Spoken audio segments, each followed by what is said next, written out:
When we were at the VFW, I could see it was comment on it, so I like. Okay, one thing I worry about is that if you do turn on your computer, Yeah. make sure. I think you sound should line up. Oh, yeah. So there's gonna be like. If it's like that, then I don't have a problem. Yes. Okay. So I won't.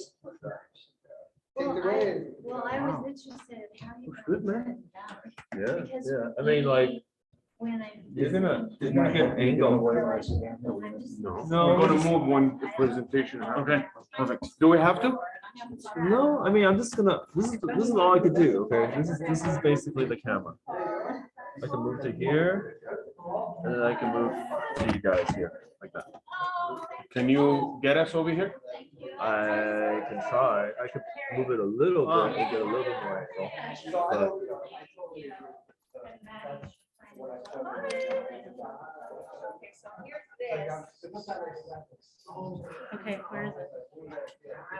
Yeah, what were you doing?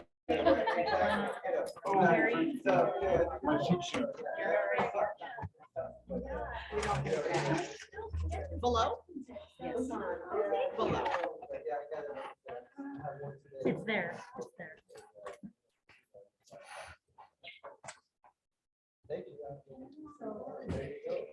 Okay. You're still getting used to it? Okay. Elizabeth kind of went over your things, so just kind of. Right here, down at the bottom. Okay.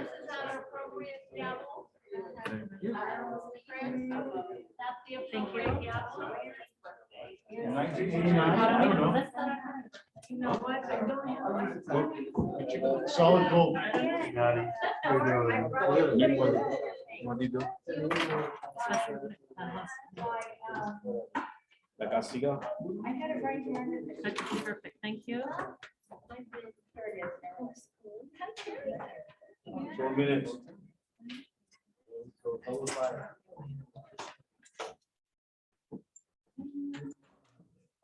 How are you, huh? Yes. As a person. Oh, Hi, Loretta. Good, how are you doing? Good. Hi, Terry. Hi, other side of the table. Right. You can make a copy of that or send it.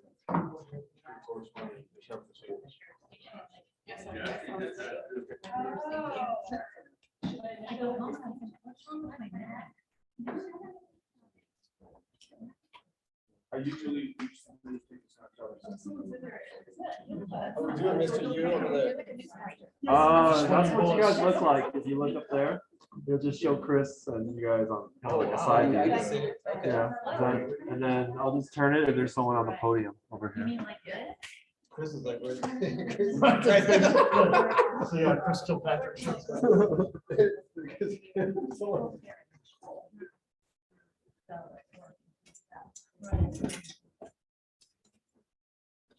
Yeah. I don't want to steal your. Oh, no, don't worry about it. Sure. Yeah, it's good. It's good. Maddie, if you want, if Aram is not gonna come, so you can just Oh, move up. if he's you not want. coming? Yeah. Yeah. Oh, okay. It doesn't bother you? No, that's fine. You have to keep arms named. Just don't sit here. Just don't sit here. Just don't sit here. Oh, actually, let me see. It does? No, just sit here. Why don't, why don't we, this is you. Just, No, I'm gonna be here. I'll be here. Okay. But I'm just worried if I turn this, is anyone gonna talk on the podium? yes. Okay, I'm just worried if I turn on the podium. How about if I sit? Oh, no, just go ahead and sit there? down and just see what happens if I turn it. Okay. Let's see. Let me just turn it real quick. Unless if you want, if you're sitting facing that way with your, no? Let me see. If you, Let me if turn you it sit toward. this end, Yeah, I should be okay. yeah, We have a good shot at the podium. right? Yeah. Well, we're gonna start gradually move to reality. So Yeah, some missteps and all that, but at the end we'll get it, right? last Zoom meeting.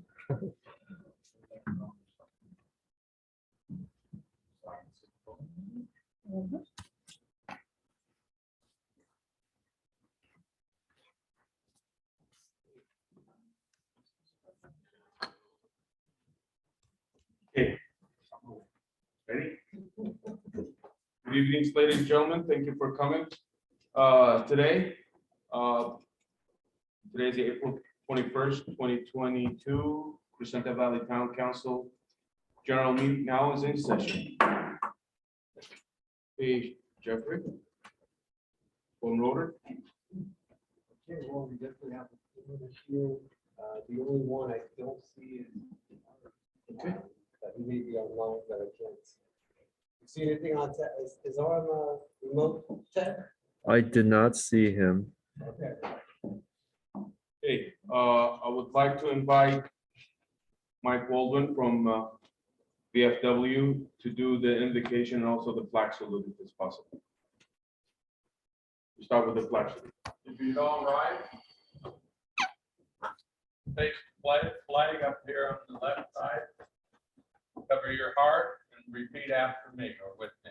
I pledge allegiance To the flag of the United States of America and to the republic for which it stands, one nation, under God, indivisible, with liberty and justice for all.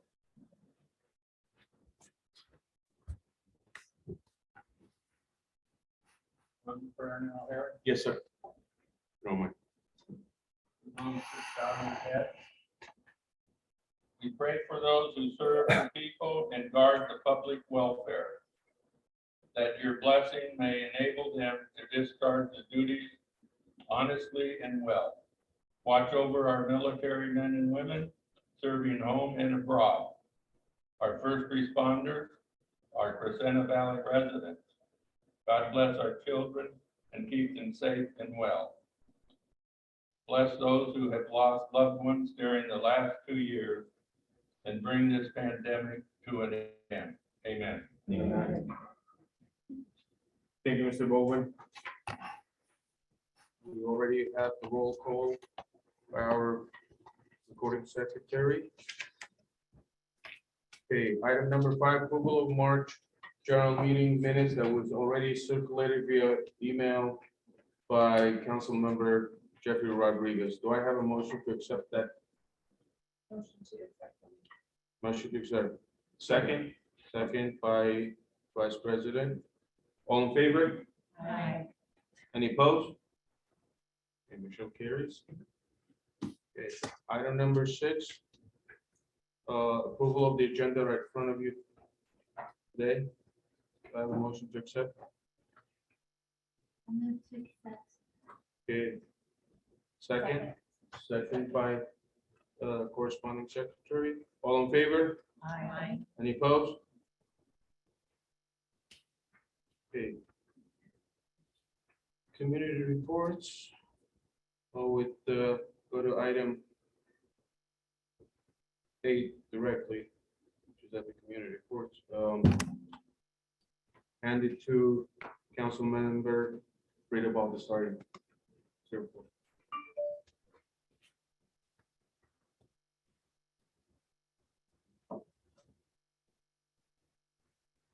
Good evening, everyone. The first genocide of the 20th century took place over a century ago and claimed the lives of 1.5 million Armenian martyrs by the Young Turk Party of the Ottoman Empire.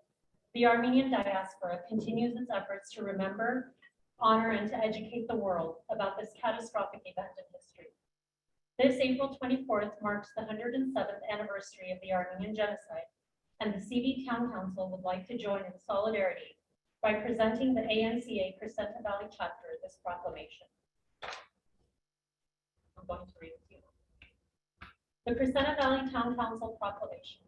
Whereas the Ottoman Empire initiated an 8-year program of terror and mass execution beginning in 1915 that resulted in the deaths of more than 1.5 million men, women, and children of Armenian heritage. And whereas this campaign of dislocation and murder was undertaken with the clear and ultimate purpose to annihilate the Armenian race through a practiced policy of coordinated deportation and massacre. And whereas this human tragedy is touched by the most repugnant elements of hatred, intolerance, and inhumanity, and we must be vigilant in our efforts to ensure that such atrocities are never again forced by one people upon another. And whereas only in recent years has the truth surfaced and been recognized regarding this heinous act perpetrated against the Armenian people and the great number of deaths that resulted from this policy of genocide.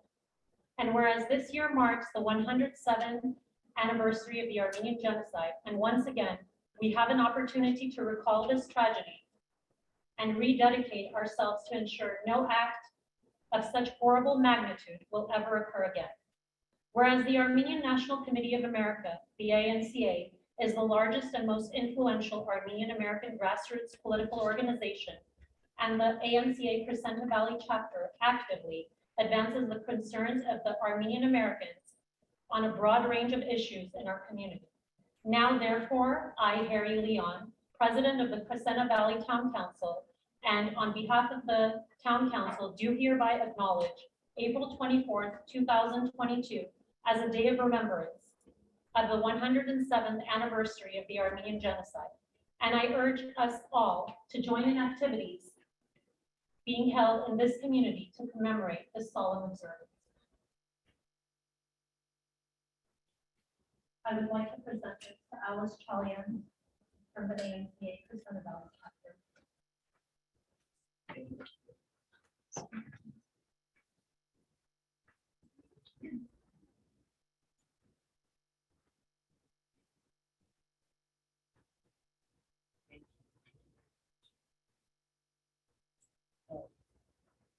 On behalf of the Armenian National Committee of Crescenta Valley chapter. Should I turn this a little bit? Yeah, so This occasion never fails to move me, so forgive me for that. Somehow, is this working? yes, On behalf of the Armenian National Committee Crescenta Valley chapter, and on behalf of the Dear Ohanessian Youth Center on Honolulu in La Crescenta, I want to express our extreme gratitude and appreciation to the Crescenta Valley Town Council for this remembrance and act of respect to our specific community. I want to say that the remembrance is so important because of incidences of man's inhumanity to man, which continue to this day. Pardon me. We are grateful and appreciative of our local leadership. Thank you very much.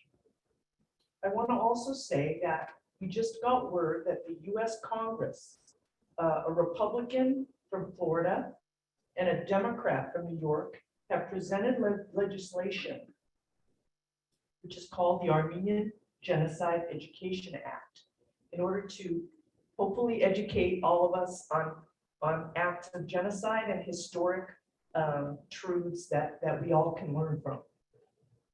We are proud of our CV Town Council. Thank you very much.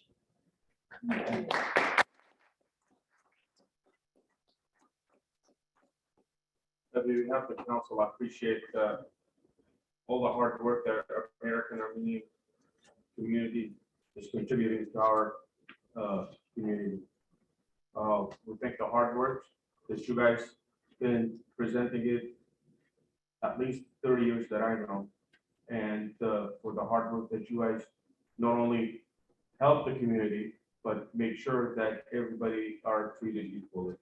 We thank you, we stick fast with you guys, and we make sure that this kind of atrocities doesn't happen again in the world. Accept our respect to all the American Armenian community members, and especially in Rockets. Thank you.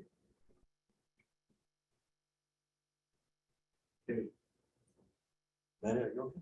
Oh, no, Yeah, it's you're just fine, you're fine, you're fine. Yeah, don't worry about it. She was just afraid she my would head block. was in the way. No, no, it's fine. You're fine. Safe. You're fine.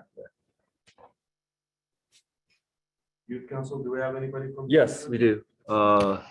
Me- Hi, it's Celine Hameliant. Can you hear me? Yes. Okay, cool. Hi, my name is Celine Hameliant, and I'll give the Youth Town Council report for tonight. So as of our last meeting, we updated our bank account, which is great because it's been hard getting it back from the quarantine time. But we have our t-shirts that we reordered and we're printing and we voted on. And we also have our bake sale, which we commenced on April 2nd, and it was pretty successful. We held a bake sale in front of Ralph's in La Crescenta. And we also had a book drive on March 26th. So inside where you guys are all sitting right now, we held a book drive and we had a book reading for the youth in La Crescenta, which was also a successful event. And currently we're trying to plan a jazz night and finding ways to get our youth involved. As we know, it's stressful with finals and AP exams coming up. We're finding ways to get our youth relaxed but interested, engaged in activities, and that's currently what we have planning, and that's what we've done in the past 2 weeks. Thank you.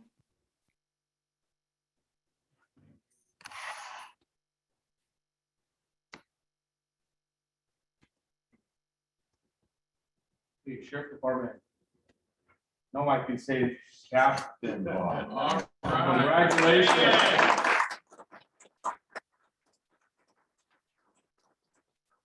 Very honored to represent Center Valley Station for the whole community. If you didn't know, I did grow up in this area. I went to all the local high schools. So I'm very connected with what's going on here in Center. So happy to be here. Recording in progress. Sorry.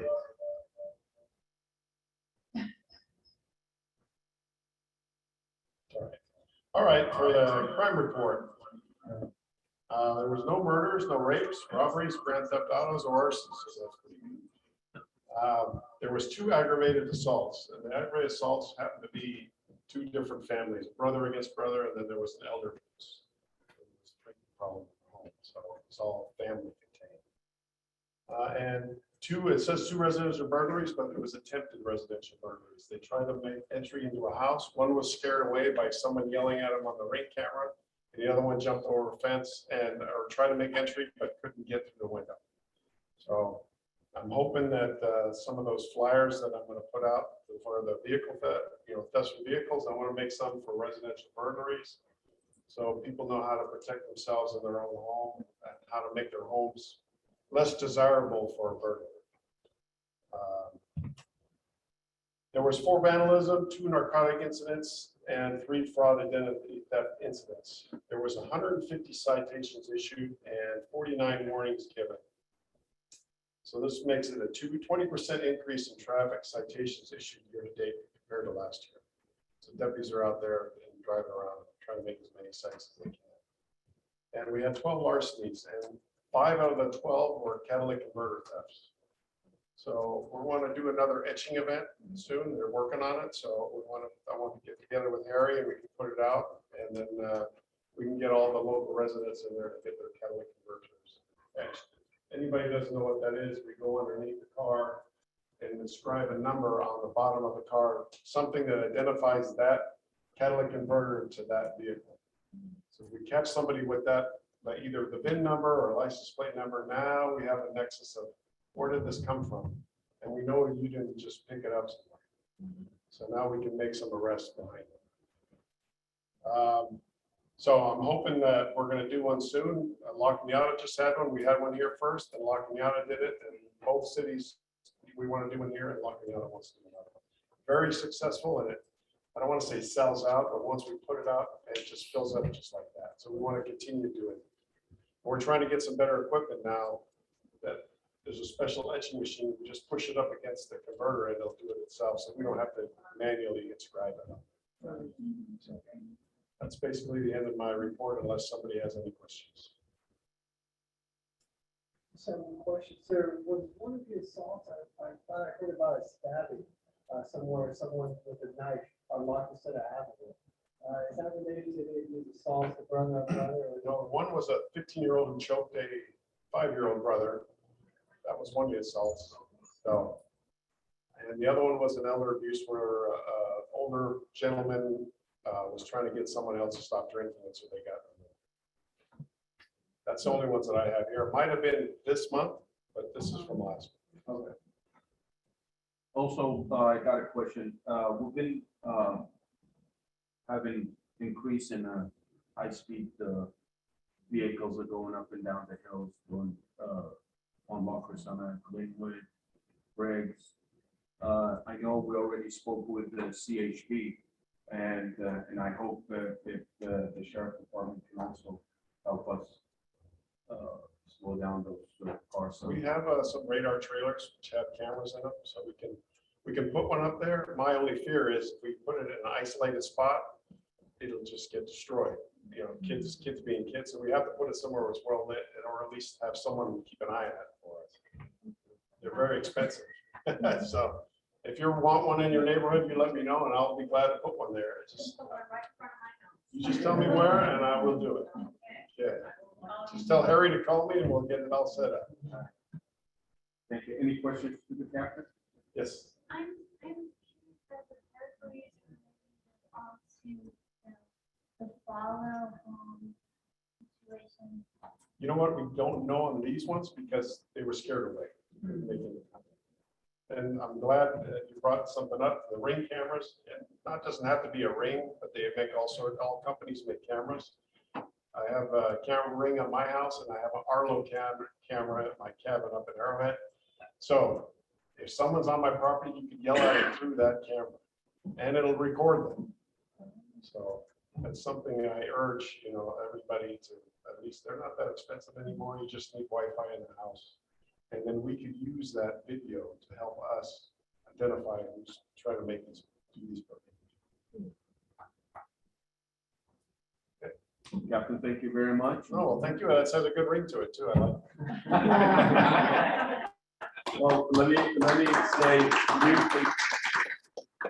this is my third time at an honor sit down in the forum and selecting a captain in our station. And they were all tremendously qualified. And each and every one of them had a unique talent that could serve our community. But unanimously, our forum selected Lieutenant Rob at the time, but now he's the captain. Look forward working with you. I know we're in a good hand, but we ask for too much. Please bear with us. And I know I can get the calls in 2 o'clock in the morning, and I know you can get the calls in 2 o'clock in the morning, but so far, I appreciate the charisma that you brought to the station. And we wish you the best of luck. And if there's anything of each and every one of us can do, please don't hesitate to reach out to us. I appreciate that. I'd like to sit down with some of you if you'd like, and we can discuss some ideas that I might have, or you might have. So we can put something. I think it's now since you mentioned it, I think it would be like just coffee with us all together. Maybe we'd have a sit down and just relax atmosphere and discuss things that each and every one of us, I'm sure they have. And maybe our ideas can implement the way you do the operations, or maybe the way you do operation, we can implement it in our way of life. I don't mind doing a public coffee with the captain too, somewhere we can. Well, our meet at a outreach, local restaurant and people can come in and ask me whatever they want. well, our outreach committee is already working on putting an event like that. Previously, before the pandemic, we used to always have something like that. We used to have like GSD with their staff, and I'm sure you can accommodate that with the CHP. But I'm sure our committee will reach out to you and put up something like that. But and on the other hand, us, sit down in a relaxed atmosphere. Maybe we could just sit down and there's concerns that we can discuss, and maybe you can give us ideas about it. Anytime. Captain, thank you very much. Looking forward for a peaceful We'll do our best. term. We're gonna do it. Thank you so much. Thank you, sir.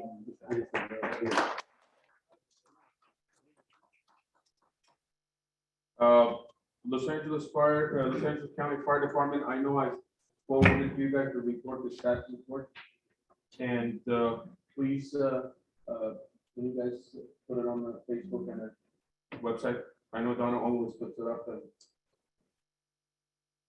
The CHP, Jeremy is not here and never called me back, or is he on Zoom? Or Is- color? Is it day? CHP on Zoom? I don't think so. I only see an iPhone and then call in. Yeah, No. I don't think so. Okay, I'll move to CV Chamber, which is Honorary Mayor Mike Vogel. On behalf of the chamber, we'd like to congratulate you. Well, thank you so much. And we supported you and we're really happy to do that.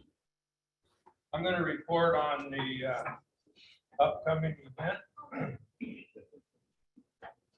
I think I am. The major events for the Crescenta Valley coming this month is the Hometown Country Fair, April 30th, 10 to 5 p.m. Free to the public at Crescenta Valley Park. We're going to have a car show, game, rides for the kids. It'll be really nice. We have in May 13th, we have the silent auction beginning. It'll run for 2 weeks. And on May the 27th, they'll award the highest bidder for the prizes. You can log on to the website that they'll have posted and look at all of the auction items. The Women's Club, Montrose Chamber of Commerce, and the Crescenta Valley Chamber of Commerce will have their monthly mixer at the Women's Club at 4004 La Crescenta Avenue on Wednesday, May the 18th at 6 p.m. It's primarily a networking business mixer, $10 for members and $15 for non-members. Come and have a good time, get to meet some of the fellow business people here in the community. I'd like to announce that both the Crescenta Valley Chamber of Commerce and the American Legion were honored by the for their volunteering efforts over the last year by the LA County Parks Department. This young man right here nominated us, I guess. And we had a luncheon out at Hart Ranch in Newhall. It was really nice, and I thank you for that. You give out beautiful certificates too. Really nice. Yes, thank you. As far as, can I do the American Legion? Sure. So while you're up there, yes. The American Legion and the VFW distributed over 600 Operation Gratitude packages to first responders. Sheriff's Department, Glendale PD, Glendale Fire, County Fire, and it was well received by the first responders. Operation Gratitude used to send all the packages to military deployed men and women. They don't have as many to do, so they shifted their function to first responders. And now they've shifted their packages to assist the survivors in Ukraine. So I'm very proud of Operation Gratitude, because they seem to move and change quickly, you know, to cover problems. American Legion, we're going to have our Armed Forces Day on May the 21st. From 10 to 3, it's a car show. And we salute all veterans, regardless of their service. On May the 30th, we have a Two-Strike Park, 8 a.m., a 1-hour ceremony. It's put on by the community, the Parks Department, the Cub Scouts, Boy Scouts, Girl Scouts, and the Crescenta Valley ROTC. And that's at 8 a.m. All of this information I just read is on our website. And they all have banners, or not banners, flyers. Excuse me. And last but not least, on May the 14th, we're going to host the Crescenta Valley Town Council's annual prayer breakfast at the American Legion Hall. And I guess you'll be giving out some more information on that? Yes, that will. Okay. So we're very happy to do that. We hope we can accommodate you and make you happy, Harry. All right? Thank you, sir. All right. Thank you. Thank you. Congratulations.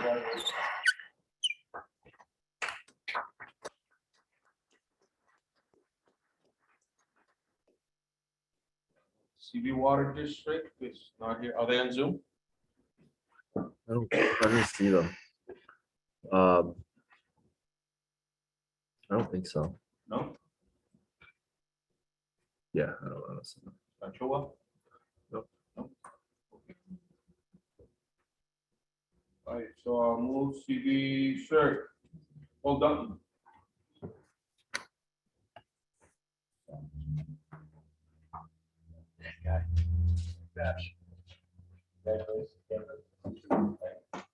Okay, so we represent CV CERT, but we represent about 4 hats standing in front of you right now. But what I'm really excited about is your family disaster plan. This is being put on by the Emergency Preparedness Network. Well, what's that? That's my personal company. We can now offer you guys more training than what we give at CERT. Right? Because I was certified with Los Angeles Sheriff's Department, California OES, Homeland Security, FEMA, and with Los Angeles County Fire Department. I can only teach the CERT curriculum. Now I can go outside the boundaries for you. This is free.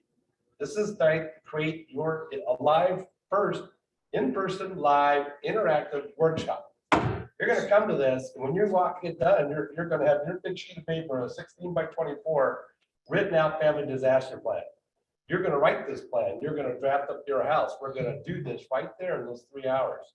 And we're going to show you why you need this plan, how you need to reunify your family, right? And all those great things that you need to do, because when the big one hits, and or just if we lose power for 1 day, 2 days, 3 days. How many have Verizon on Wednesday? How many keep there have Verizon? Right? Verizon nationally went down. I know this. I was very frustrated. Okay, so yeah, imagine if all your cell phones went down for whatever reason. Right? During the Boston bombing, all the cell phones in the entire Boston area went down. What does that mean? Their circuits will shut down so they don't overload. This is what will happen in any disaster, in any emergency. So are you ready to be on your own? We used to tell people for 3 days. Put a 0 behind that. It's 30 days. Right? Come find out what you need to know, and we're going to help you write up your family disaster plan. The reason why my smiley face is on the back is I'm sponsoring this event with Dutton Real Estate. So, but where does all this information coming? It comes from 21 years of being your CERT coordinator, right? You're a Red Cross volunteer, you're a Red Cross ambassador, right? And your Los Angeles Sheriff's Department, right? Trainer. So put all that together, you're going to get some incredible stuff for you, right? Taking lessons from the Woolsey fire, the station fire, and so many more. Working as a shelter operations guy, working as a frontline supervisor for Red Cross, working with the Sheriff's Department as a volunteer on many of these places, right? And as a CERT coordinator for Crescenta Valley. So I'm going to give all that, folks, and right down to what you need right there, all in 3 hours. Right? And we're going to give you breakfast and coffee. So come on down. It's free. It's May 7th. Right? For all the kids in the audience, scan the barcode. It'll take you right to Eventbrite and you can sign on. If that's too difficult, go to Eventbrite. Let's get on. And if that's too difficult, my number's on the bottom. Call me. Right? Really simple. Okay, it's going to be at the Women's Club on Saturday, May 7th. So be sure to be there, 9 to 12. Right, and like I said, if you're not sure, give me a call. We'd love to have you. We have about 19 people signed up. We're expecting close to 50, somewhere between 50 and 100. Right, and this you'll be getting this in your mailbox in probably the next week. Okay, so thank you very much, Harry.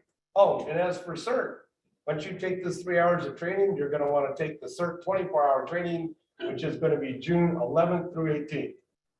So we put you in the room and we lock you in there for 24 hours. No, we teach you 8 hours on Saturday, the 11th. And then we come back on Tuesday, Wednesday, and Thursday night for 3 hours from 6 to 9. This is all at the sheriff's station. The following Saturday on the 18th, You'll go through your big disaster plan called Certsville, right? Which we do all kinds of crazy things to you. And once you've taken that training, you'll realize how important this family disaster planning is. So these both are interrelated. A lot of the CERT stuff will be in that family disaster plan. You don't want to miss this. It's free. Come on down. It's for you and your family and your kids if you like them. Okay. All right, guys. Thank you so much. Thank you. Do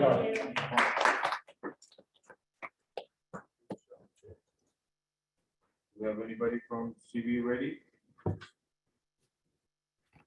Fire council?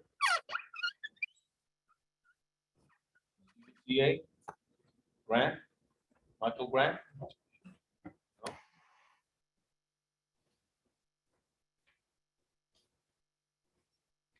Okay.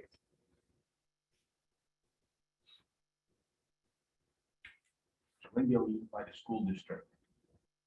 Ms. King. Hello, everyone. Hello, Ms. King. I'm very happy to be with you tonight and in person. It's wonderful to see everyone's faces. Regrets from Dr. Ekshin. Tonight is our Armenian Genocide Remembrance event that we're hosting hybrid, both online as well as in our boardroom. It is being recorded. It will be available to the public afterwards, but it's organized by our Armenian clubs at our high schools. So really meaningful, really important, personal stories, performances, and I encourage everyone to visit and watch that event when you get an opportunity to do so. Wanted to brag on our CV athletics, again, making us proud. Our CV Falcon softball team is currently in first place.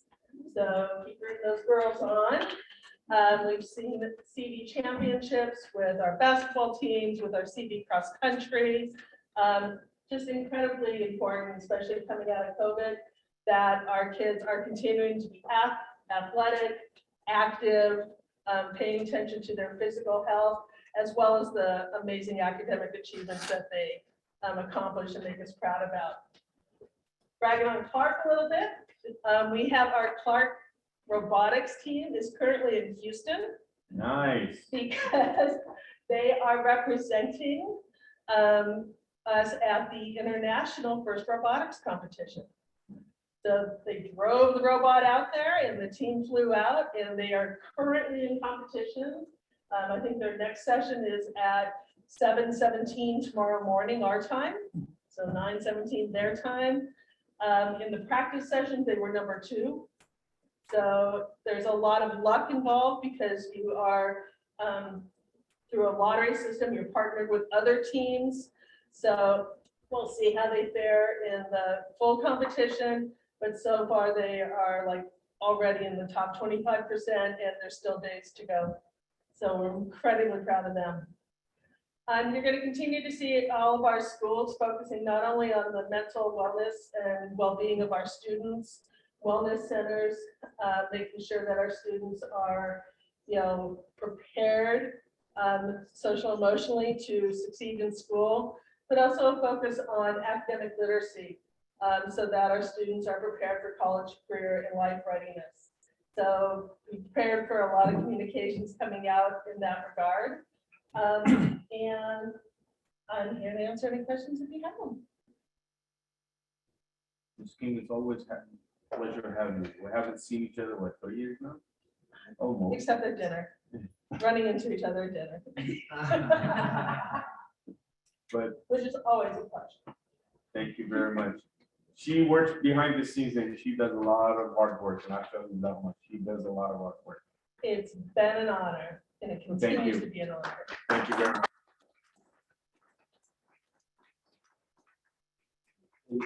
Land use report, Ines Chisholm is out of the town, but Vice President Chris Kilpatrick will read the report on behalf. Well, first of all, it's so nice to see everyone here. After so much time, this is like the longest 14 days I think I've ever seen. And no one ever thought it was going to be this long, but thank you everyone for being here. This is really what makes us great. For our first in-person meeting, I think every single seat is taken. So nice to see. Thank you everyone for being here. Land use committee, I don't know if everyone knows what we do, but we track most major developments in La Crescenta and Montrose. We don't make decisions, but we track everything that's going on in the county. You know, almost every major development we're keeping an eye on. And we look out for everyone's interests and what everyone in this community wants in terms of development. The major issues we're looking at now, residential parking requirements. The county is proposing to modify the residential requirements in the spring of 2023 to allow developers to use on-street parking instead of on-site parking. Meaning theoretically, if someone builds a large apartment building, they will have to provide any parking on-site, and they can utilize street parking instead. Almost unanimously, this is something that concerns the entire community. Parking is already a problem. You can imagine a 40-unit building being put up. Each unit has 2 cars, and there's 80 more cars on the street. So we've been engaged with the county to make our wishes known in terms of the fact this is a bad idea. We've been involved in several workshops with the county. They're asking for input from the community.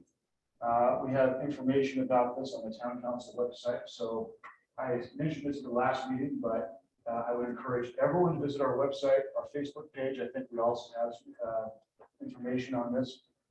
There's a survey. Everyone should fill it out. If you want more cars on the street, you can certainly state that. But I assume most people don't want that, and you can make that opinion known.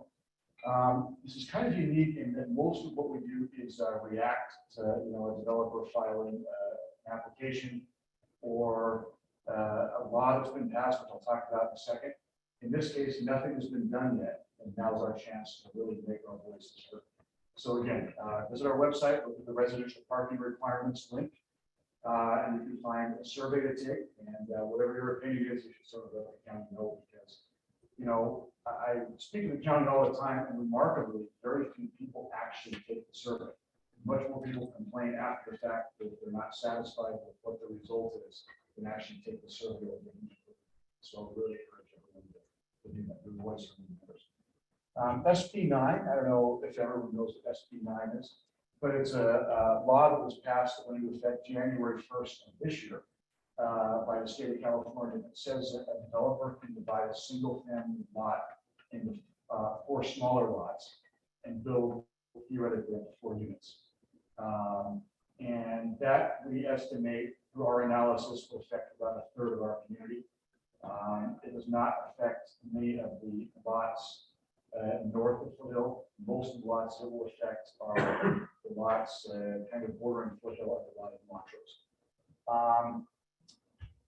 The county doesn't have a tremendous amount of choice because it's a state law that was passed, but the land use committee has looked at different ways of limiting the impact of SB 9 on our community. A couple of those would be to have some guidelines in our community standards district, which currently only applies to Foothill Boulevard.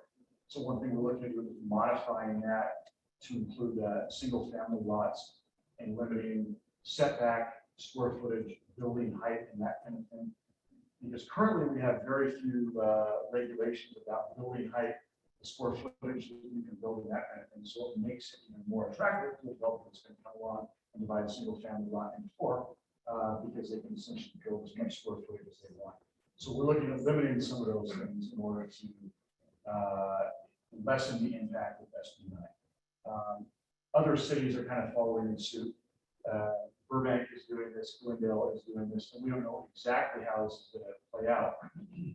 But the town council supported a letter that went to Catherine Barter's office to have regional planning work with us on modifying the CSD, which currently only applies to Foothill Boulevard. So we would have some standards for how this is done. And we're continuing to be in communication with them because we're concerned about this. We were at a land advisory meeting last week where they announced they are going to be rolling out SB 9 as well as thousands of permits for ADUs. And so we continue to fight for the community in this respect because the trend is going in the opposite direction. Does anyone have any questions about this? On the parking, is that, at what level is that decision made? That's a county, Board of Supervisors? Regional planning is looking at it right now. Ultimately, the board of supervisors would have to adopt this. The reason why they're doing this is to make development easier to solve the housing crisis that we all know we're in. And that's real. And, we acknowledge the fact that we have an extreme housing shift. Basically less and less affordable every year for someone to find a place to live. But our position is that at the same time, we shouldn't be destroying our entire, community's character in order to accomplish that. When they put 4 units on one lot, is there a minimum size for that? The lot? I believe that the minimum lot size is 1,200 square feet.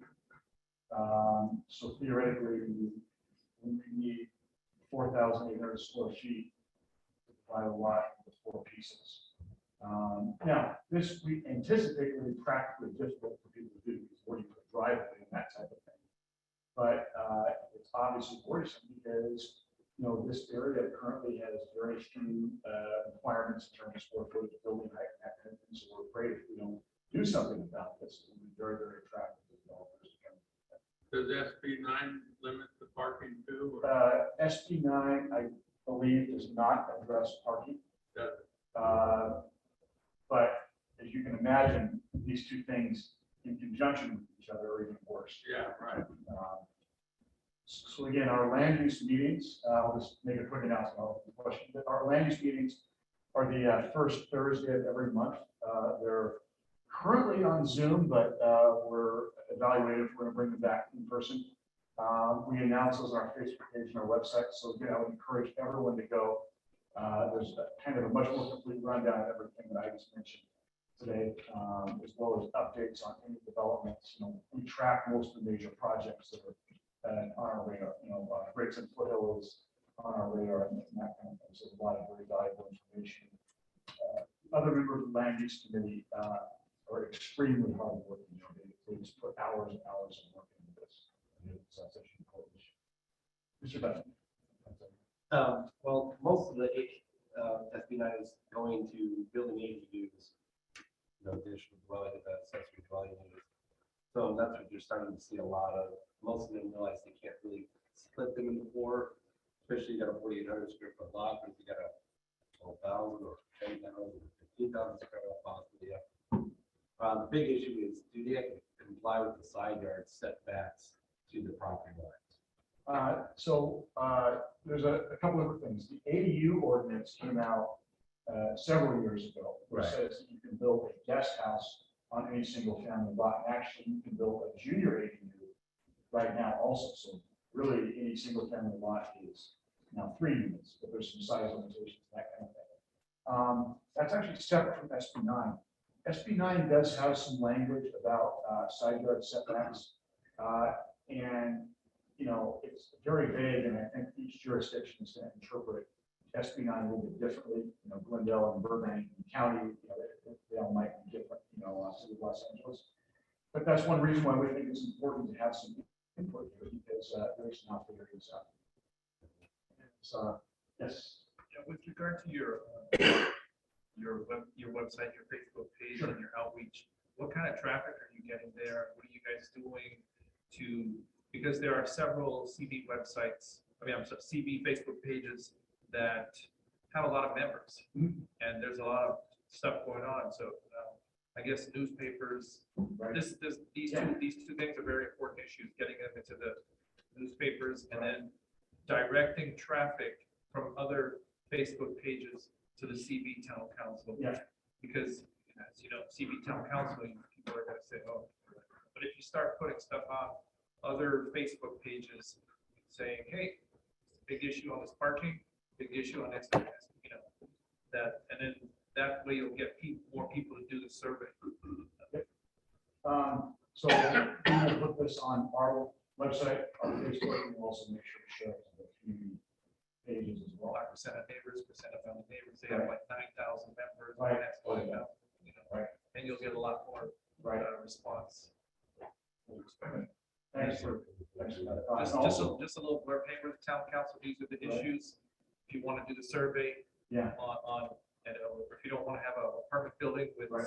there's no parking and everybody parking in the Right. street, you'll get your service filled out. Right. You know, and, on that note, everyone in the audience, if you happen to see us on Facebook or want to mention it yourself or ask a friend to take the survey, absolutely. feel It'll free. be linked to your Facebook page. I don't know. I believe so. You're more than welcome to mention it on the Facebook page. And anyway, we get the word out, that's it. You know, billboards also work if anyone wants to, you know, pay for a billboard. Flyers, of course. Yeah. That's an important issue to get it out there. Yeah. Because like you said, if you don't, you'll get it after the fact and then it's too late. It's much harder after the fact. Yeah, he's right, you got three, which makes a lot of sense of that. That's right. Facebook pages, but we have lot percent official, lot percent of neighbors, a lot percent of 904 neighbors, so. 10% of it. 10% of audience, so it's good. There's someone to Oh, yeah. send a Facebook, Any other- about me Facebook, that there's a whole bunch. Any other questions from? Thanks, guys. Thank you. Just coming to your question, sir. This survey was lasted and also was reached out by the county to the neighbors, and it was published on CV Weekly and also on Outpost on La Cañada, and also was on our Facebook also, so. Just, well, just in case, I mean, you missed it, I'm just trying to, I look at all those things and I did not catch that. you didn't get the county's notification? In my mail. I'm not on the email. Can be now. All right, thank you very much. And I want to thank Ines for putting the report together, and thank you, council members, Patrick, for bringing it up. Thank you. Now, we come to community announcement. Well, before, it is a community announcement, but before we get to our favorite librarian, I just want to wish our council member Didi Mueller happy birthday. Well, no, we wish you a long life, prosper. Thank you for being part of our board. Good to have you. Can we sing happy birthday to her? If she wishes. All right. Ms. Wiggins. Hi, everybody. Can you hear me? Hello. Welcome. So welcome back to the library. I'm downstairs.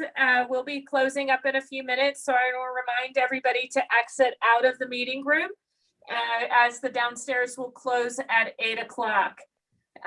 So we are now a 60-hour-a-week library. We're open 7 days a week. Monday through Thursday, we're open from 10 to 8. Friday and Saturday from 10 to 6, and Sunday from 1 to 5. So as you can see, the meeting room is still is open now for people to use it. Any questions?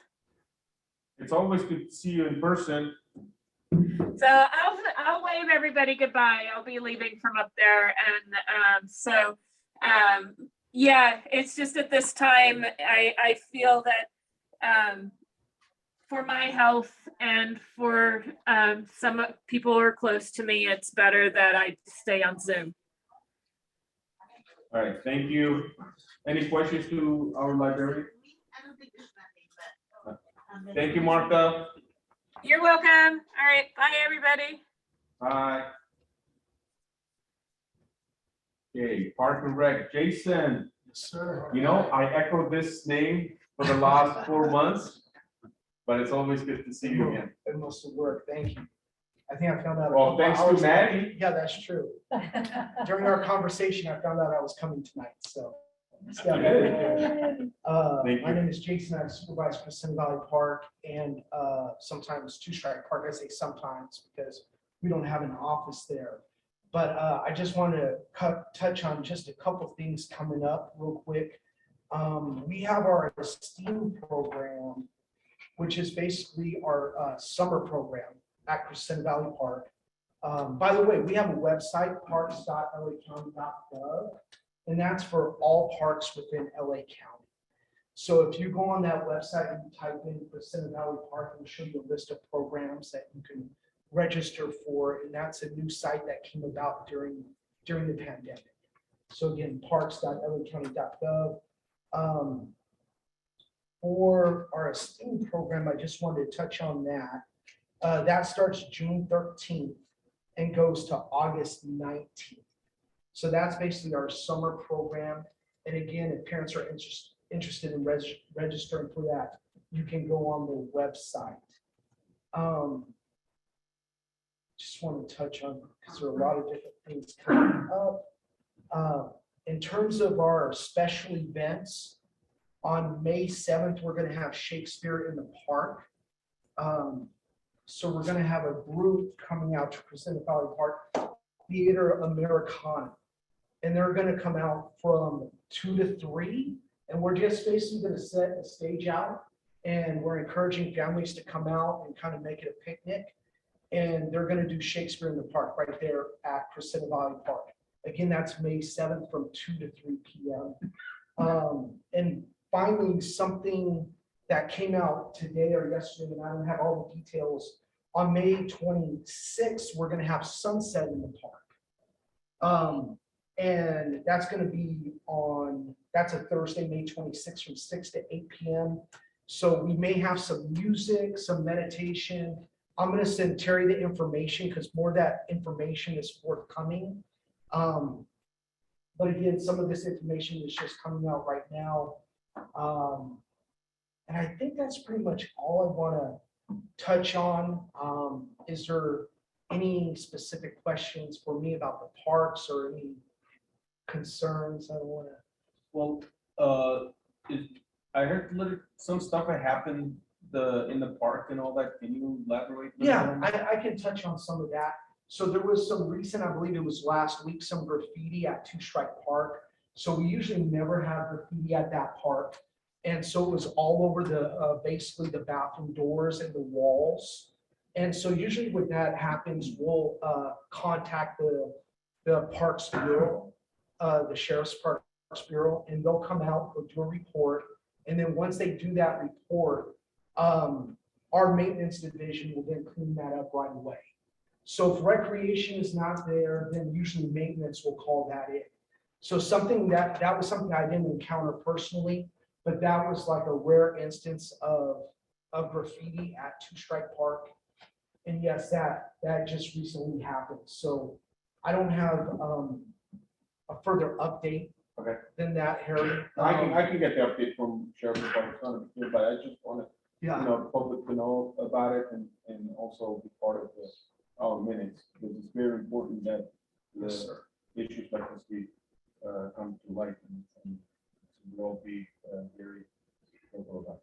Yes, sir. We're building on kind of what the president was talking about. So that was one incident. So in the future, could you come with some sort of report on different crimes or any incidents that happen in some of these parks? Because sometimes, when the sheriff gives a great report, says all these things, and he says, well, I can't speak about any sort of crimes that happen at parks. That's part of the Parks Division. And then, so if you're here, if you could kind of touch on, or you come back, send us some statistics on some of the things that happen at the park, because we'd like to know about that and have some sort of report on that, either moving forward or now if we know these incidents. Yeah, I can request that. Okay. And I will check on that. You have with my email manager. too, correct? Yes. You have my email. Mm-hmm. Okay. One thing I would encourage is an incident that occurred yesterday, I'll let you know, is I'm always encouraging people when they park at CV or Two Strike Parks, this is very basic, just lock your cars. Because we did have an incident yesterday. Actually, I caught someone, I shouldn't say I caught, but I approached someone that was actually breaking into a car yesterday at CV Park. And again, we called the Parks Bureau, and it was around 6:30 PM in broad daylight, 30 cars in the park. And it was right in front of the dog park, and they just looked suspicious. And yeah, I approached them after I saw they were just hanging out there 5 minutes, and he was in the back of the seat.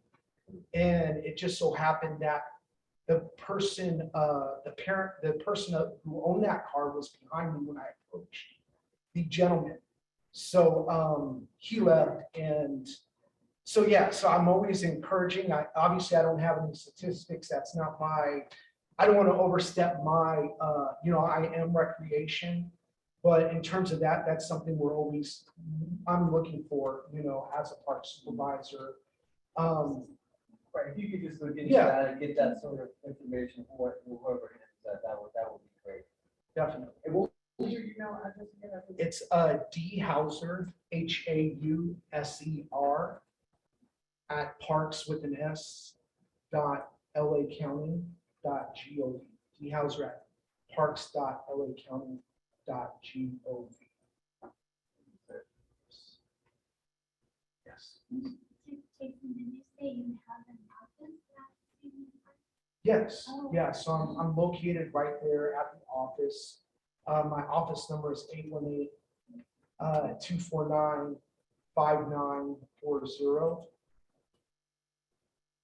So are you there Monday through? Yeah, I'm there Tuesday through Saturday. My schedule fluctuates. I usually do late days on Tuesday, Thursday, and then Wednesday, Friday, Saturday, I'm there from about 10:30 to 7. So yeah, definitely you can email me about any concerns. And sometimes I'll notify my management. I get a lot of calls sometimes about the dog park, our dogs off leashes.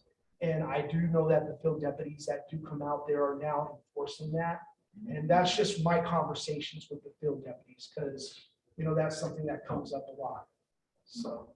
And I don't know if you're aware of the reason he stopped ticketing on Two Strike Park, because a dog had no leash and attacked another dog, and the owner with it were walking with a long leash. So that was the reason that he started. We had a call, and he started ticketing people that dogs comes in without leash. You get it. Yeah, he recently informed me of that a couple days ago, that they were told no more warnings. No. Because there were so many dogs off leashes. Right. And especially they're not going all the way down to the dog park. They're doing, they're having their dogs run around in a baseball field. And now we do have the baseball field is occupied with the kids having baseball season. So anyway, but it's good to have you. We missed you. We haven't seen you for a while, but I know your predecessor used to come again, back and forth with the reports. Now you're back.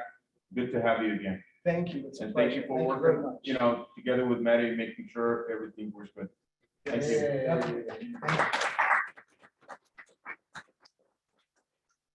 Hey, Prom Plus, do we have anybody from Prom Plus? Robin Goldsworthy? Mary No. O'Keefe? All right, good evening, everybody. Library is now closed, Oh. so please exit out this door, so you can exit downstairs. You will set off the alarms. Thank you. Thank you. All right, have a good evening. All right, thank you. Mary O'Keefe? Firehouse? What's that? No. Oh, sorry. Okay. Now, I think recommend that the council member move down to the other side so we can have the presentations of the public work.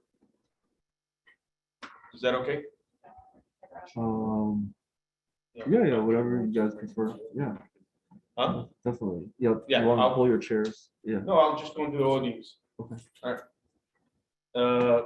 Shirley, are you around? Yes, I'm around. Let me go ahead and, Okay, do you want to introduce yourself, Shirley? yes. Hi, everyone. My name is Shirley and I'm with LA County. Can I please confirm that I have screen sharing capabilities? Yes, you do. Okay, great. I'm going to go ahead and share my screen. I do have a PowerPoint.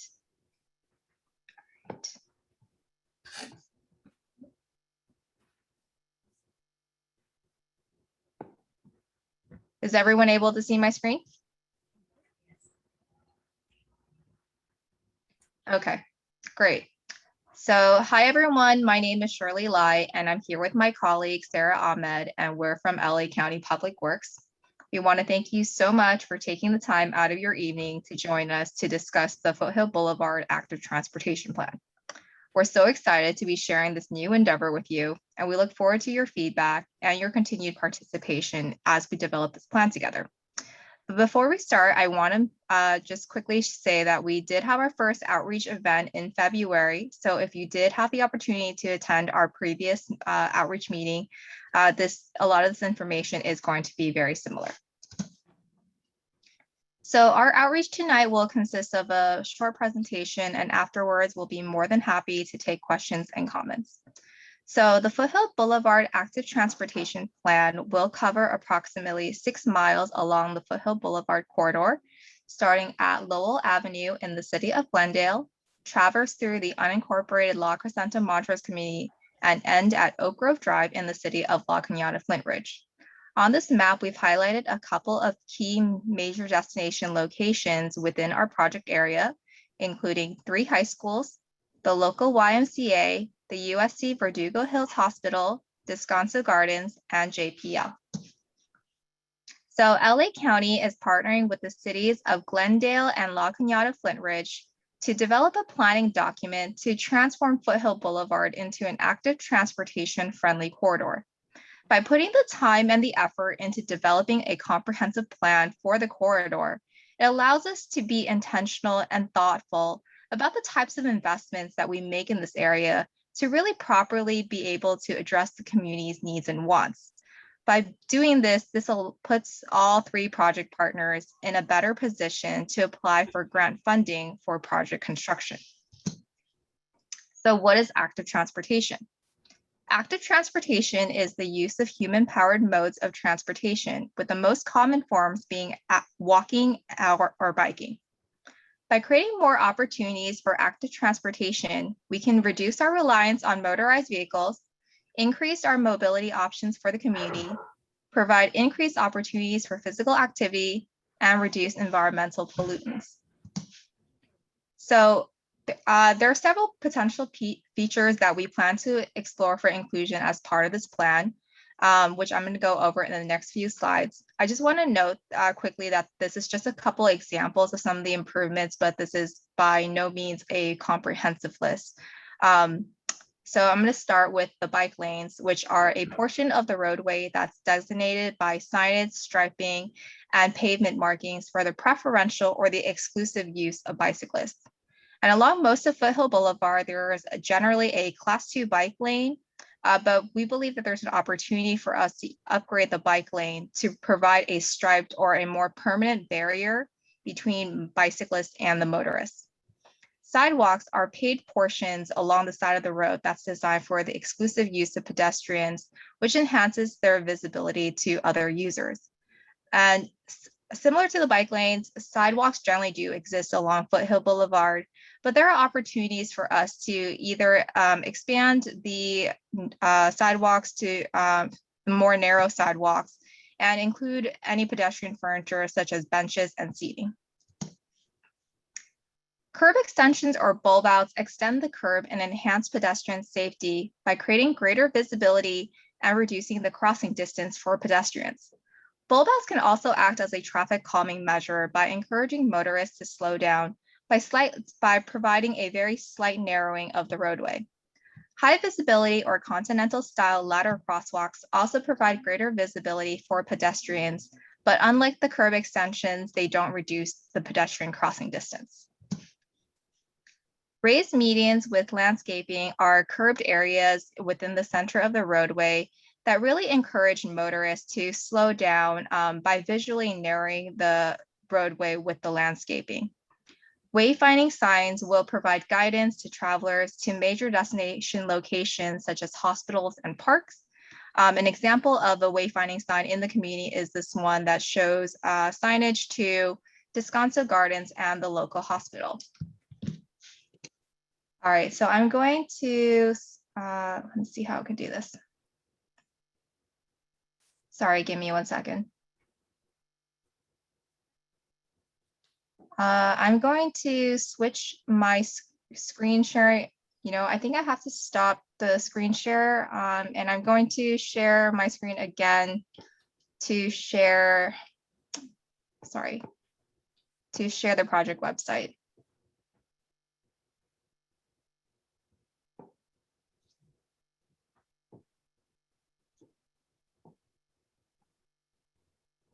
All right, so this is our project website, and our address, as you can see at the top, is pw.lacounty.gov/TPP/Foothill Boulevard ATP.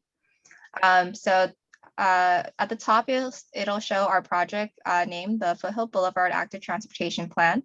As you can see, there are 3 tabs at the top. There is Home, Documents, and Community Engagement. And on the Home tab, you can see there's a project overview that goes over the general project. And there's contact information for myself, as well as the city of Glendale and La Cañada Flint Ridge. And we've already also have an email listing. If you would like to sign up for updates, please go ahead and add your email address here and click submit. Now I'm going to go over the Documents tab. So under the Documents tab, we have a section for existing conditions report, the draft plan, and the final plan. So as we move towards more progress on the planning documents, we'll have all that information here ready for your review. At this moment, we just have the draft existing conditions report. So so it is available for review. So click on it and it'll open a PDF document. And if you have any questions or comments, anything like that, you can please feel free to either contact me through my email address on the previous page, or you can provide your comments here by providing your name, your email address, and your comments, and click submit, and then I will receive that email and go ahead and respond. And if you scroll to the bottom, you'll be able to see the project map that shows the jurisdictional boundaries for Glendale, La Crescenta Montrose, and La Cañada Flint Ridge. And if you go to the Community Engagement tab at the top, you'll find information on any upcoming meetings we have. Like I mentioned earlier, we also had a previous meeting on Wednesday, February 23rd. So you can also find information there for the flyer that we sent out, presentation materials, and the video recording. At the bottom, we also have an interactive map.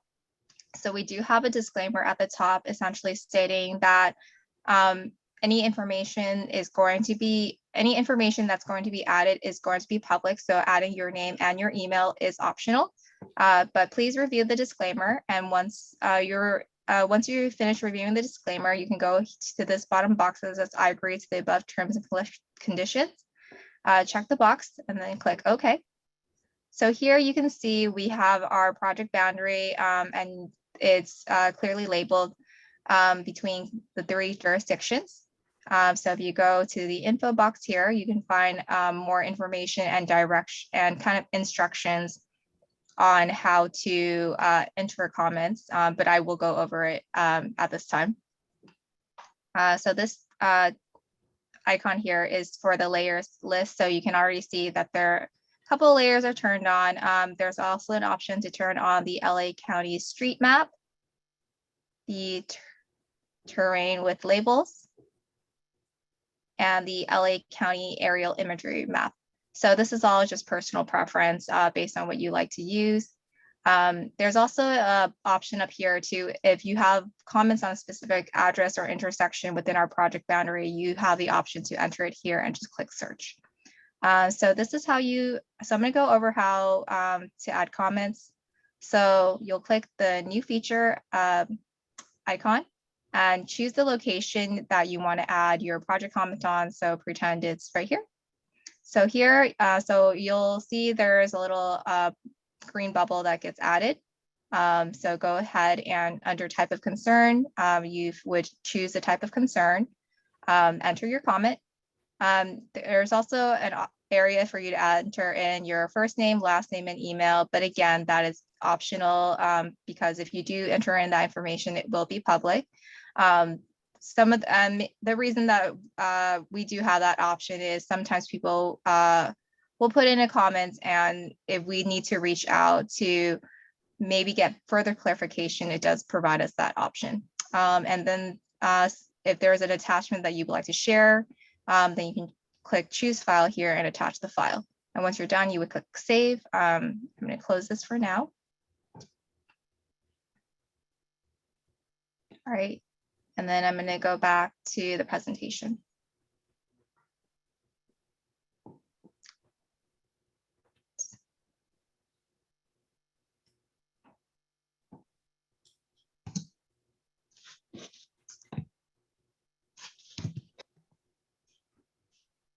All right.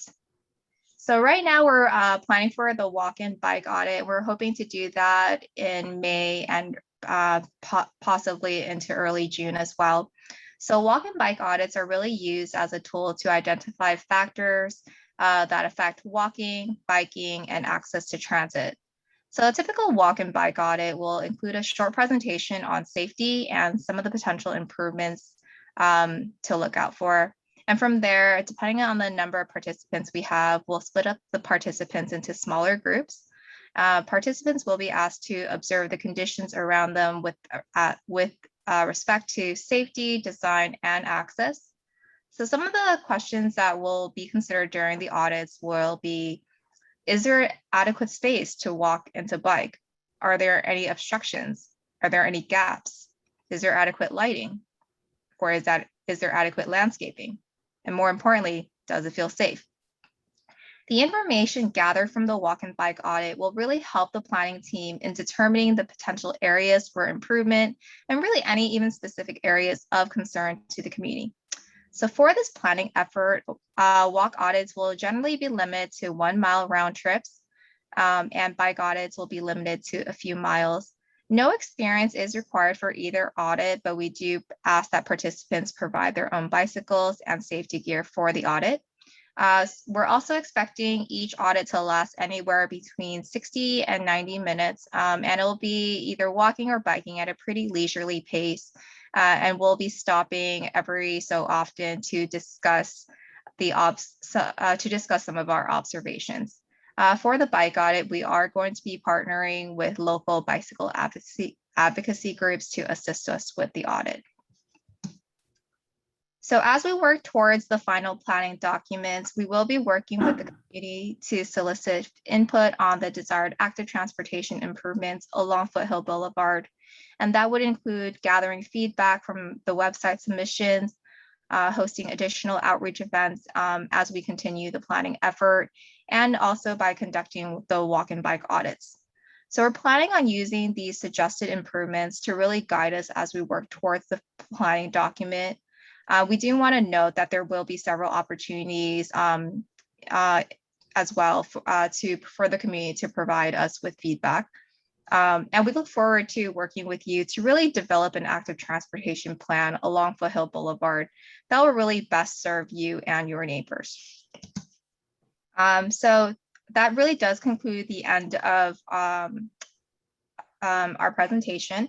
So here I just want to include some information on the project website as well as contacts for the city of Glendale and La Cañada Flint Ridge, as well as for myself for Public Works, which is all available on the project website. Thank you. Do we have any questions for Shirley? Yeah. Okay. We have a question for you, Shirley. Does this Okay. have anything to do with the transition and the new construction they're doing between La Cañada Plaza Road and the 2 freeway on Foothill Boulevard in front of the Y? I believe you're talking about the project. It's kind of that La Cañada Flint Ridge is doing, correct? Yeah, they're condensing it from 2 lanes down to 1.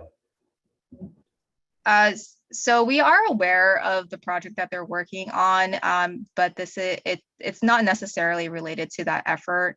But with our discussions with the cities, with both of the cities, really, we are all kind of working towards creating more active transportation friendly corridors. So this is kind of a step towards that. But no, it's not necessarily related to that project. Thank you. Shirley, I got a question for you. Did you guys outreach to public in regards of this project or previous project? I'm sorry, can you repeat your question? Did you guys do outreach to the public in regards to those projects that you just talked about? Are you referring to the Foothill Boulevard ATP Yes. project? Yes. Yes. Like I mentioned earlier, we had our initial community outreach meeting in February, and we had quite a few contacts already from mailing lists from different events and things like that. We've reached out to several different community groups, interest groups in the area. So we did we did a fair amount of outreach. We posted on social media. So we did our best to kind of reach out, and we're hoping to kind of we're hoping truthfully that as the project progresses, that we'll be able to add to our mailing list and our contact list and be able to reach a wider breadth of audience. Thank you. And also, in regards of previous surveys that has happened previously, it was outreach to community, correct? Correct. Thank you. Go ahead. Shirley, how far did you reach out to the community, to residents? How far did you go? So we didn't send, really didn't send out like specific like mailers out for this round of events. So for our outreach event in February, we had created flyers, but we didn't do mailers for the event. So I'm not sure if that's what you mean by like as far as how far. That is something that we're looking at doing as we get close for maybe a future event. But for the last outreach that we did not do targeted mailers. Yeah, I'm gonna jump in here. This is Sarah Ahmed, also from LA County Public Works. We are really at the beginning stages of doing outreach for this project. Project is not really an apt name. It's really a planning effort. And this is really only our second time kind of presenting it. So this is part of our early initial outreach. We're also going to present the same presentation you've just seen at some of the city meetings as well. So we're hoping to kind of build up some community interest in the project and then continue to engage with the community as we move forward through planning. So this is very much supposed to be a community-driven plan. We don't intend to just put projects in the ground. That's not the intent of this. We really just want to gather feedback, and that's exactly the stage that we're in right now. Yes, are these projects just limited to Foothill Boulevard alone, or is there any sort of studies being done for the other north and south avenues like Ramsdale, Pennsylvania, La Crescenta? Because related to another project thing we're going to talk about later is we have a lot of the traffic related problems. And is there any discussion at the county level to look into like speed attenuation projects on the north and south, because we're having a lot of issues with that. So is there anything going on in the county with that, or is it just focusing on Foothill Boulevard? So for this particular project, we are trying to limit it to Foothill Boulevard. We are aware that there are traffic issues, obviously, really that are coming in and out along that corridor. So we are planning to address it, and that might have to be part of a later kind of a more ongoing effort to kind of manage traffic flow. Yeah, if you could put that on your future discussions, you know, as you know, funds become available, but just put it on your tickler file as far as something that should be looked at in the future. Of course. Thank you. Go ahead, Shirley. We have another. Does any of this project restrict the amount of traffic? It's still 2 lanes. It's not going to be narrowing Foothill at all for the traffic, will it be? All right, so I kind of only heard half of the question, but I think your general. Okay, will the project have an impact on the flow of traffic as far as width of Foothill? Will it be diminished, the lanes to 1 lane at any point, or? No, our goal is not to reduce any travel lanes, and we're also not planning on taking away parking. We are kind of looking at, but we are looking at it, because right now, most of Foothill Boulevard is generally geared towards motorists.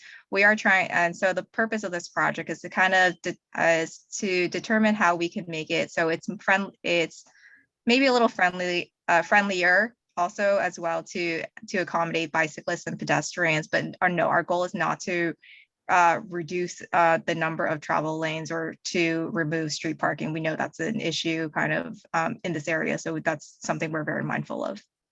All right, thank you. Any other questions? Justin has a question. Go ahead. Hi, Shirley. I'm wondering, I understand that this is the very early stages of the project, and I just want to understand what is the origin of these kind of projects or this particular project? So this is a project that we know the community has been asking for quite some time now.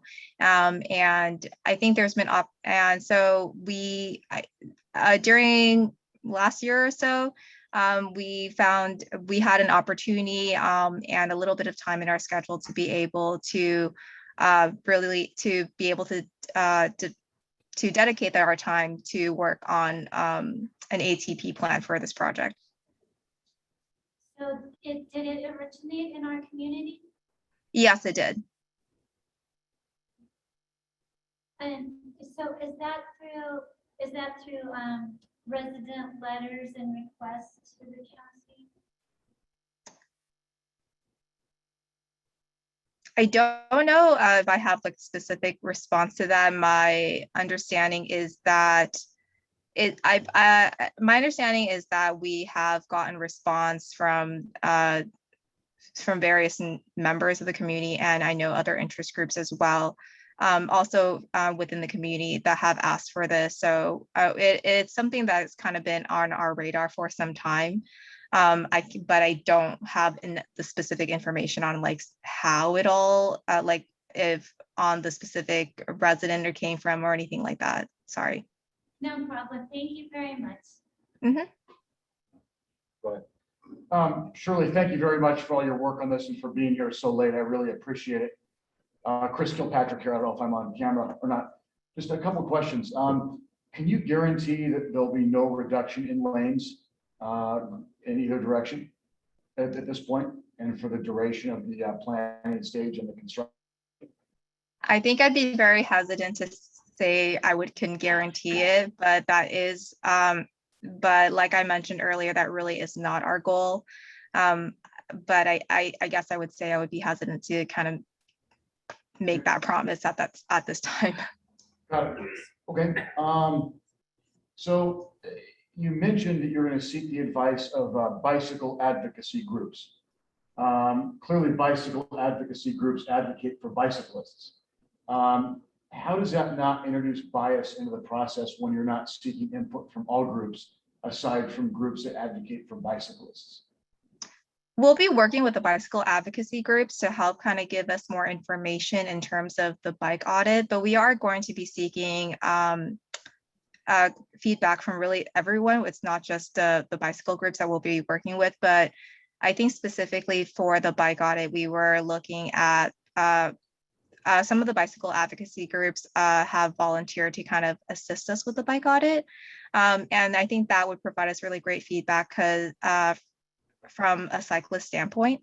But no, it's not, we're not only working with just the bicycle advocacy groups for this project, we are planning on working with everyone. So everyone in the community. So if you have so we welcome all feedback, whether you support bike lanes or don't support bike lanes, we want to hear everything that the community has to say. So we're not trying to make this decision in a vacuum. We are open to kind of the different viewpoints of the community. Yeah, I mean, the issue is clearly this is not just about bicycle lanes, it's about the entire Foothill corridor, which greatly impacts the community. I mean, most people that live here probably use Foothill at least once or twice a day. What other groups have you reached out to? I mean, obviously there's traffic safety concerns related to, children that utilize Foothill Boulevard and sidewalks. Have you reached out to any of them, or is it just the bicycle advocacy groups right now that you've spoken with?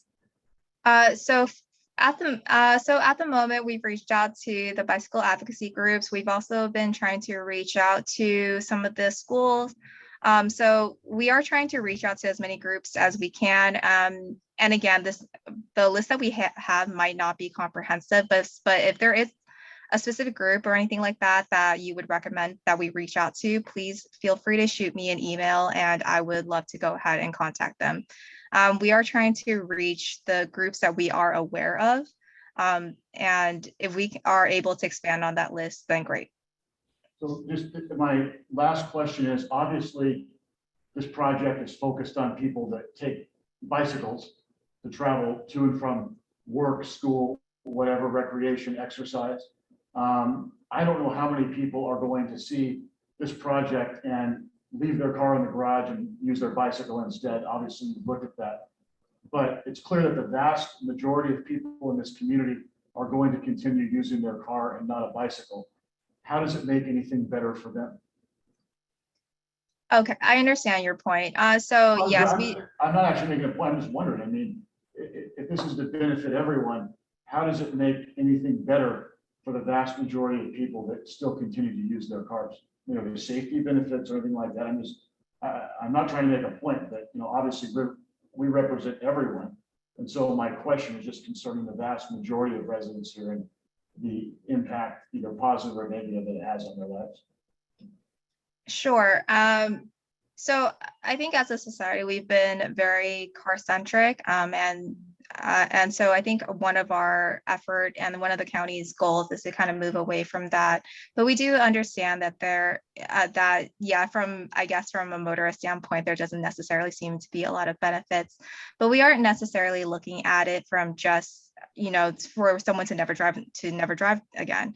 You know, our goal is to kind of make it so it's a harmonious it's a harmonious event for all users. So for example, like one of the suggestions we had for improvements, say for pedestrian improvements, was a parklet, which is essentially kind of like a little seating area within the right of way that will provide positive impacts for the community. So, and that creates areas then for residents to kind of meet each other and to gather. And so it does provide opportunity, I think, outside, you know, for the community as a whole, and does kind of create those opportunities as well.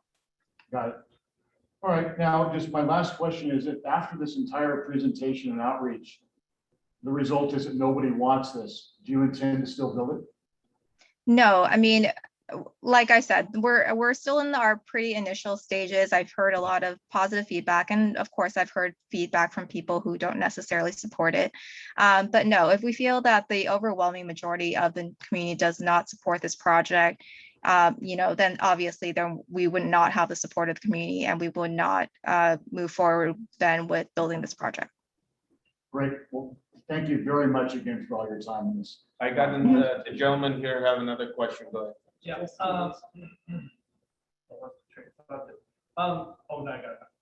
Just bear in mind that Foothill Boulevard becomes an alternative place for traffic when the freeways are closed down. So everybody, we need those 2 lanes on both sides because it becomes very congested traffic when that happens. And then the other thing is, if you're going to be considering things like parklets and pedestrian build outs, then you might want to take a look at the 40-mile-an-hour speed limit that we have, because that's pretty fast.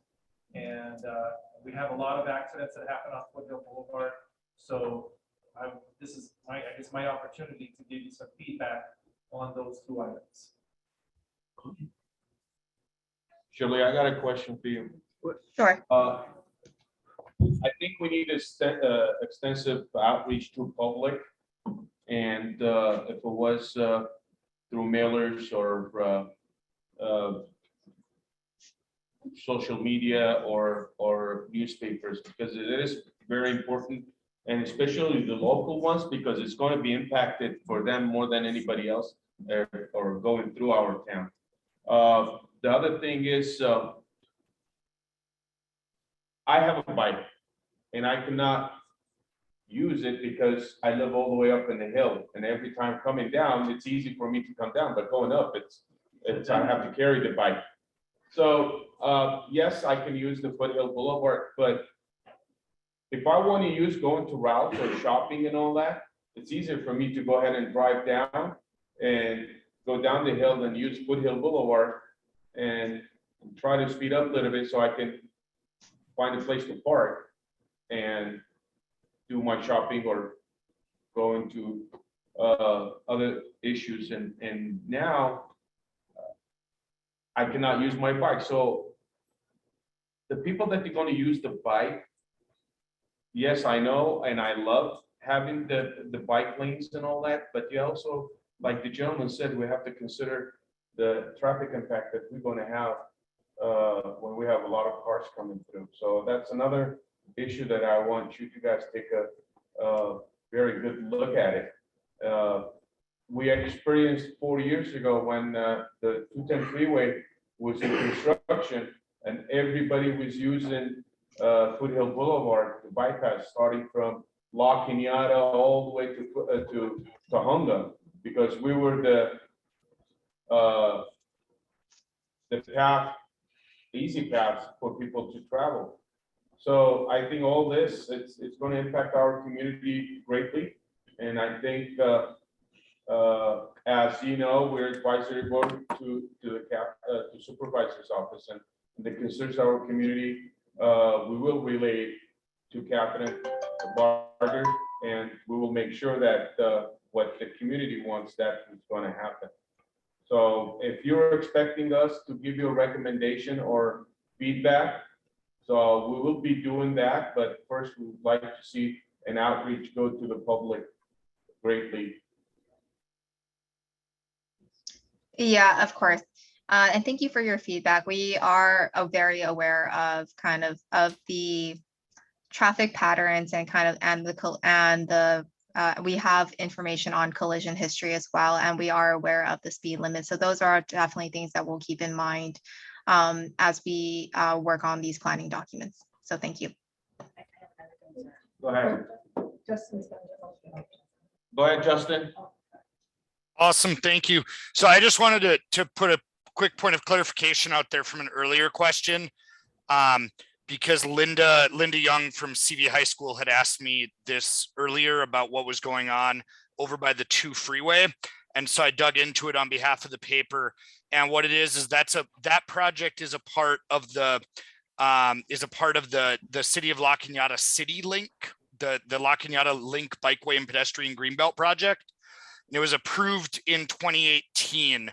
But then construction was delayed due to COVID. So I just wanted to put that out there, that's a separate project being done by the City of La Cañada, not by LA Public Works, because I love that Shirley Lai comes and talks to us and that Sarah comes and talks to us, and I don't want them to feel attacked for something that's not their project. So just wanted to put that out there. She wasn't doing the presentation for that. I know, and I know people are getting confused with that. That is a La Cañada project, and they own it, they paid for it, and the county got nothing to do with it. The only thing we have to do is the coordinated traffic patterns with the sheriff department, CHP, to make sure that they are blocking lanes and opening lanes to make sure there's a free flow of traffic. Yeah, I just want to make sure anybody listening in that understood that was 2 separate projects going on. Thanks, Jason. I got a question. Donna, do you have a question? Yes, I have another concern with these parklets. Okay, they're kind of bowled out into the street. So by those parklets, and you put a bench there, and somebody's sitting there, and somebody is at high speed, they don't see that bulbing out, they're gonna get hurt or killed. Second of all, wouldn't that narrow our streets on Foothill? Because where are you gonna put these? They're gonna be bowled out in the street. I think La Cañada down by the YMCA, they're doing a bulb out thing like this, and there's the curb. And it bulbs out into Foothill. So these are gonna bulb out into our street, correct? They can a little bit depending on the design. A And little bit. I just want to clarify too, I'm not absolutely saying that we'll definitely put in a parklet. That's just an example that was brought up at a previous meeting. So I thought I'd share it here. So like I said, we're open to a lot of different suggestions. I've had a lot of great suggestions from the community. And that was just one of the suggestions. But yes, depending on the size of a parklet, yes, it can go a little bit into the right of way.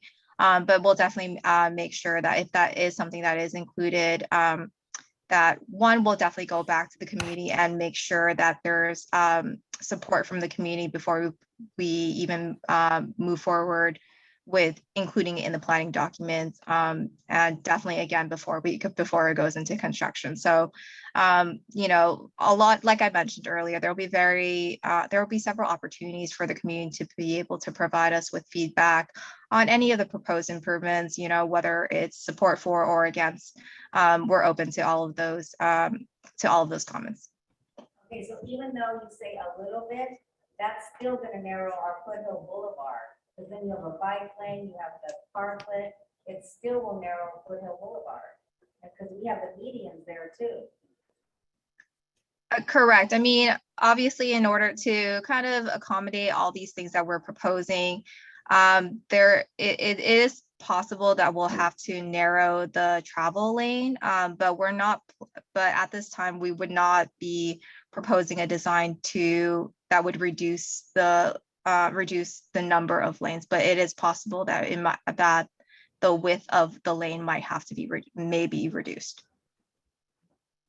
I had a comment, and well, I mean, I would love to be able to bike to Target, you know, in La Cañada, preferably with my family.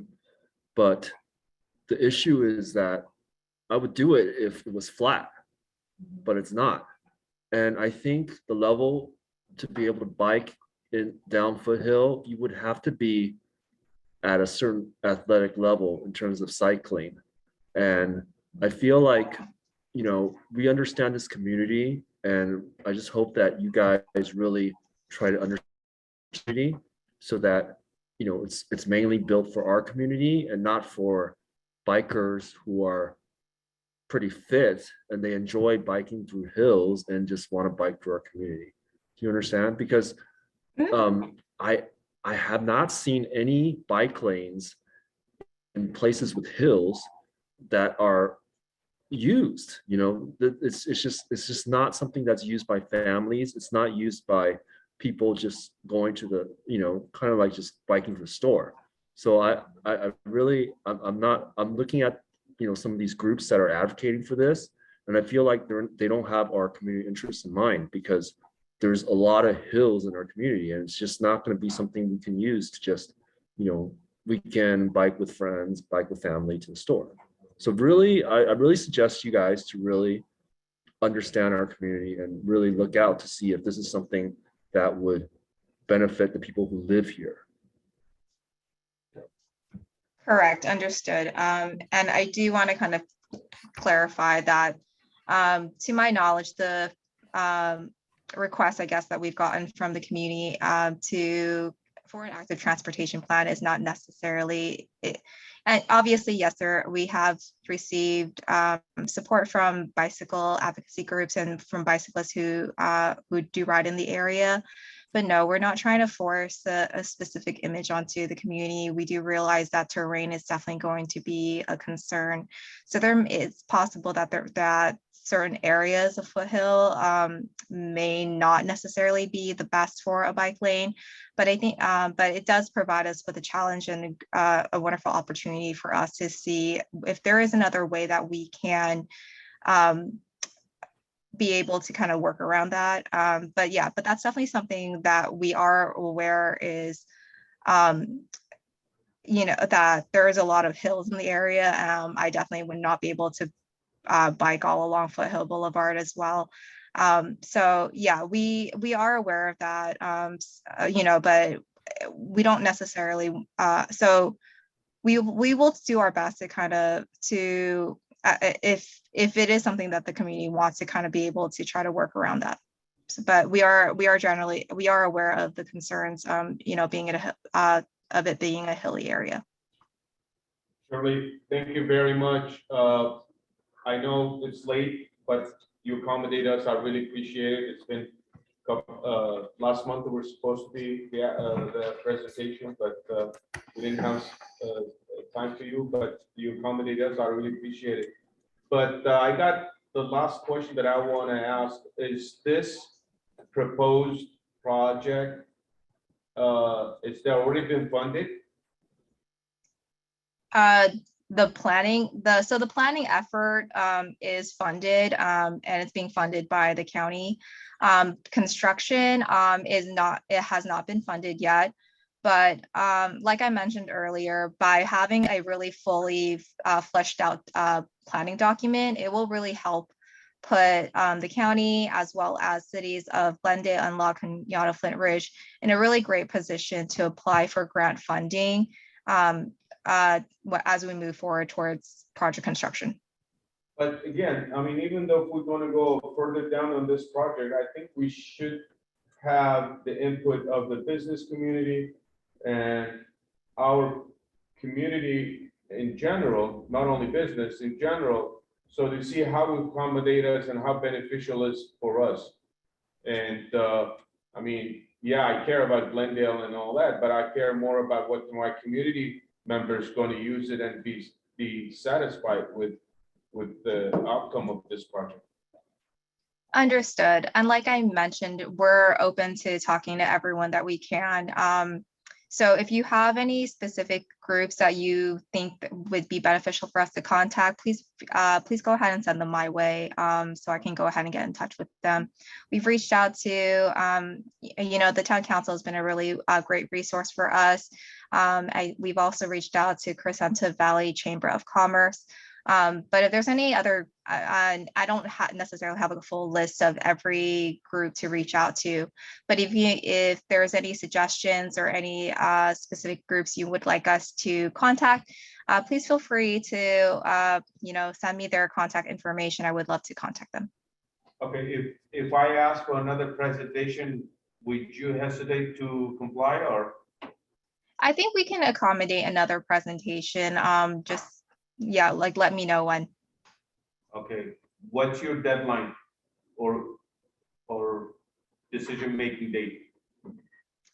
What do you mean by necessarily the decision When you making? want to make the decision to go for this project? What are you planning? If you have decision, let's say if you have a green light from all the organizations or all the entities, when you planning to start? Are you talking about the planning effort or the construction? The planning and construction. Okay, so right now we're kind of like Sarah's mentioned, we're kind of in the middle, in the very early stages of the planning effort. But if there is concern from the community, I think that would definitely give us reason to put maybe a pin in the project until we were able to get more feedback. All right, thank you. Really appreciate you guys coming out here and giving us this presentation, and it was very informative and helpful. And so just, the gist of this whole thing is just some more outreach would be great. And we appreciate all the efforts to improve this community and you guys coming out here and looking to do that. So just a little bit more outreach, and that's basically the gist of it. But thank you guys for coming out here and sharing this with us. All right, thank you so much. Thank you, Sarah. Thank you. Thank you. Thank you. All right, that concludes our item number 10 presentation. I'm going to open the public comments. If you have people that want to public comment, please come to the podium, state your name and address and contact number so I can have it recorded. How many people we have public comment? 1, 2. On Zoom, do we have any public comments? Justin. No. If you do have a public, Justin did raise his hand. Justin? But I don't know if that was from before. Yes, I do have public comment. Oh, okay. Hold on. We'll put your public comment. Is that, Go ahead and state your name. One of my, You want, okay, I can have them go first and. Well, Oh, I you mean, want one of my people already just left that they wanted to do public comment. to, so- okay. Or you could go, I mean. You can go get him. We were trying to get some more. Okay, why don't we let Justin go and then I'll let her, I'll wait for the other one. Is that okay? Oh, here it is. All right. So somebody was in the house and they're freaked out, so. all right. My name is Thomas Savani. I live at 4837 Ramsdale Avenue. My telephone number is 310-720-5128. Sorry, I've never changed it from Santa Monica, but down to the valley. So my friend Jason, who also lives on Ramsdale, he can join in and make a comment from his own experience. And I brought my son Kyle here tonight. I am here for a very serious issue that's been impacting it. We've already discussed about it on Foothill Boulevard. And that has to do with traffic, and especially traffic during the morning school and afternoon commutes. Up until now, it hasn't been a personal situation, but during one of these commutes, my dog was hit by a person who was speeding down Ramsdale Boulevard. You want to see what the dog looked at after he got hit by a car traveling at over 50 miles an hour down the street. I can show that to you. I also have video footage of the from someone's Ring camera of the traffic that was going on at the time and the amount of people that were speeding down the hill. Those that were traveling at normal speed, and then the ones that were not following the speed limit. Today, on April 5th, it was a dog. I know I've been here since 2010. I have seen a noticeable change on the vehicular traffic going north and south on all of our major avenues. Since I've been here in 2010, I know there was an elderly gentleman that was run over by a hit and run driver. And then while he was laying in the street, he was hit by another car. And I don't know whatever happened to that gentleman. There was also a basketball player at Crescenta Valley High School that was hit. There was also a little child hit right in front of Valley View Elementary School by people who are speeding. I have witnessed Glendale Unified School District employees speeding in front of the schools. And when I confronted one of the persons, it was not like a person who was working for the district. I was verbally attacked by such a person. I don't want to get into that, but I filed a report with the California Highway Patrol, did some investigatory work, found out who the person was. Turned out the person not only was speeding down the hill that day, but 2 days later they were flying up the hill. And basically what it was a parent who was trying to get from CV to an elementary school. We are all parents. We've all had that situation where we've had things going on, baseball practice, after school activities, picking up multiple children. And, it's getting really bad. Every day, I almost have an encounter with somebody running a stoplight, not slowing down for stoplights, and most importantly, traveling at 50 miles an hour or faster, going up and down on our north-south lanes, Ramsdale, La Crescenta, Briggs, Pennsylvania, New York. It is getting kind of insane. I know it's very difficult going downhill to put your vehicle in a lower gear. I mean, I have the same thing. I have to pump my brakes a lot to go down. So I am here tonight for solutions. Not only will I attempt to try to get more stop signs going downhill. Perfect example is La Crescenta. You have a stop sign at Orange, and then you have a stop sign for Rosemont Middle School. And that does a little bit to attenuate the speed going down the hill. I would like to have a similar thing done at on Los Olivos or like El Caminito, and then a little bit further down, maybe whatever the county rule is as far as having stop signs, 1,000 feet. whatever the guidelines are for having stop signs, we have got to get these motorists to slow down. Because it's only a matter of time before somebody's child gets hit. That's been my #1 fear for my kids, is that they will be paying attention and they'll just step out. The day that my dog got hit, my son was looking at the accident and a car whizzed by. These people did not even stop for a dead dog in the middle of the road. One person drove around my dog and I had to drag his corpse off of the street. I drove by actually right after. Exactly. We'll have. Yeah. And so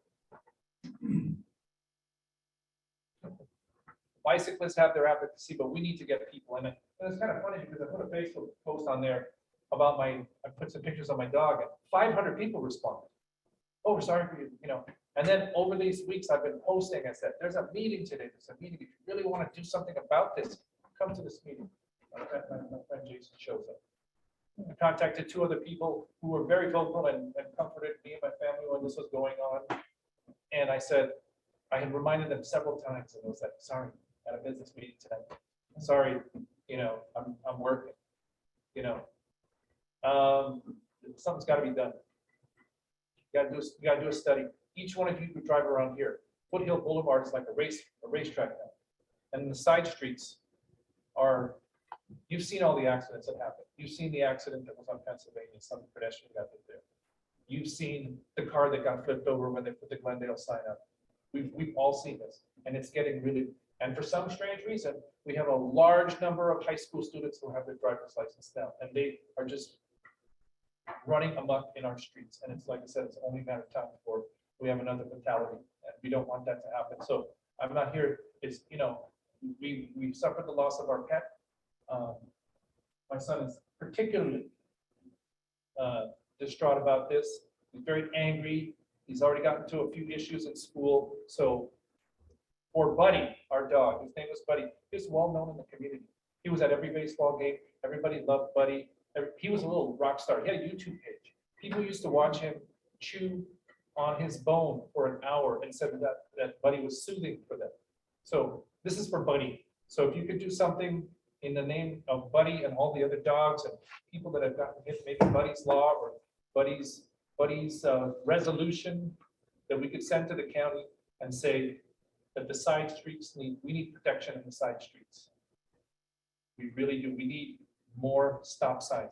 I was thinking about speed bumps, but knowing the way people drive, somebody's going to come down Ramsdale 50, 60 mile an hour and hit one of those speed bumps and launch themselves into somebody's backyard. But stop signs, and preferably flashing stop signs with lights, and maybe something that tells people how fast they're coming down the hill. Because I know by the golf course, they had that one sign that was telling people, and you could see people visibly slow down, but you really need to do something before someone's child gets killed. Or someone tries to avert not hitting a pedestrian, loses control and kills themselves. So we really need to put a plan together for Shirley and for Sarah and say, that's why I wanted to bring up, when they were talking about Foothill Boulevard, we need something for the major avenues. I know there's been several streets that they put the speed bumps in going this way. I think there's one by Clark High School. There's one street where they put in a bump. It's funny because it's why just one street? Why don't we just do this for the entire community? And so I'm glad, welcome to have the sheriff here tonight. I really appreciate you staying late. And it would be really helpful if at 8 o'clock in the morning, especially on Ramsdale, because that's the one that's going right into the school. It is a madhouse at 8 o'clock in the morning. Jason can tell you. We've got hundreds of kids walking to school. We've got parents. Maybe something you could do, you could say, having to do with the drop off, because it really boils down to us parents. Why do we have to drop off our kids at school every day? Everybody seems to, I walked to school when I was in first grade. I walked 3 miles to school in the Virgin Islands. Yeah. 3 miles. And I had a paper. I hate to interrupt you. And I had a paper route. So okay. yeah. So I appreciate you coming. Sorry what happened to Buddy. We'll do our best, and it's been an issue that we've been tackling this for a long time. We try to do issues and take care of issues, but COVID did not help. We were in the process of a traffic study, and that didn't help us because at the time wasn't enough foot traffic or car traffic at the time. So we're working very diligently with the public work in regards to that. Stop And- signs would be a good idea. And right now, I'm going to direct our street and transportation, street roads and transportation committee to look into this and put us a recommendation that we can turn the wheel again and try to, what we can do, not only for you guys, but the entire community, because we have Ramsdale, we have La Crescenta, we have Briggs, and in between we have Glenwood, and we have an issue there that happened on Glenwood, and it's, I know and I feel you, because in 2018 and 2019, we did a task force that stopped ticketing people, and they didn't like it, but it was for a reason. So I hear you. We're going to do our best, and we'll keep in touch. It's not going to be our first time seeing you around, but we'll keep in touch. The cheapest one would be the stop signs. I mean, if they don't come to a complete stop, if they just slow down. We'll see what the public work study, traffic study does, and we'll take it from there. They did one in regards of the gutters and the curbs, and I'm sure there's an issue that we can raise up again in regards of traffic. In the meantime, we'll have CHP patrol and do task force on those arteries. Especially with Crescenta Valley, that seems to be a really serious choke point. That's always behind our mind. Thank you, sir. Thanks for coming. Are you? I mean, I was basically just voting, I guess. You got Just gonna reiterate what he's saying. I also live on Lapsdale at 4707, right on the corner of Los Olivos and between on Ramsdale between Los Olivos and Alabama. I mean, yeah, the fact is that people come flying down Ramsdale. Specifically, I think because there is no stop sign after orange, it's orange. La Crescenta, there's a stop sign on Los Olivos. That seems to be where one would need to be to get people to kind of slow down. I mean, you mentioned COVID earlier. I know a lot of things were thrown, into limbo, everything that's come with that. And obviously, I'm sure everybody here probably has noticed a change in sort of just the public attitude in general. There's a lot more anger out there, a lot more aggressiveness.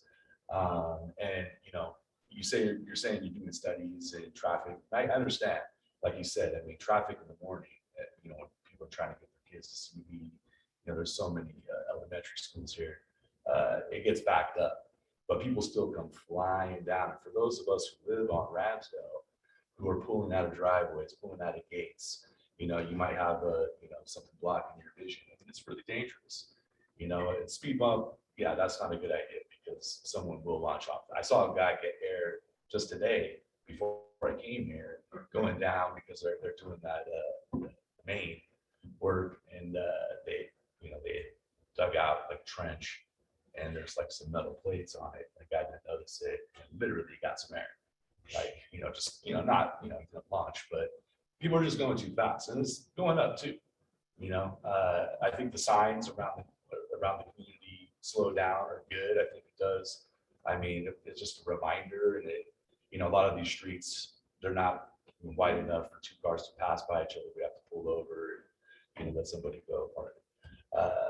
So it's a problem, and I think it's something that, like you said, it's just a matter of time before somebody gets seriously injured. And there's a lot of kids that walk up and down Ramsdale, and there's no, for most of it, there's no sidewalk. Pennsylvania, different story. I know Pennsylvania's the border.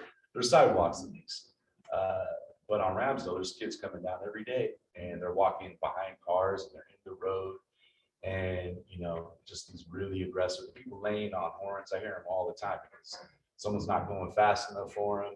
You know, I think a simple stop sign would alleviate some of that for sure. You know, you gotta slow it down, and you know, you can still build up some good speed between Orange and Los Olivos, but you know, at least they're gonna have to slow it down at some point. They're not gonna be, I mean, literally, I think somebody went by, it's probably about a month ago, but it had to have been 70 miles an hour coming down the hill. You know, you look at people are always on the phones, you know, you're distracted for a second, you end up in somebody's living room. Well, I really appreciate you coming and staying late. And what was your name and your? I'm sorry, my name's Jason Miller.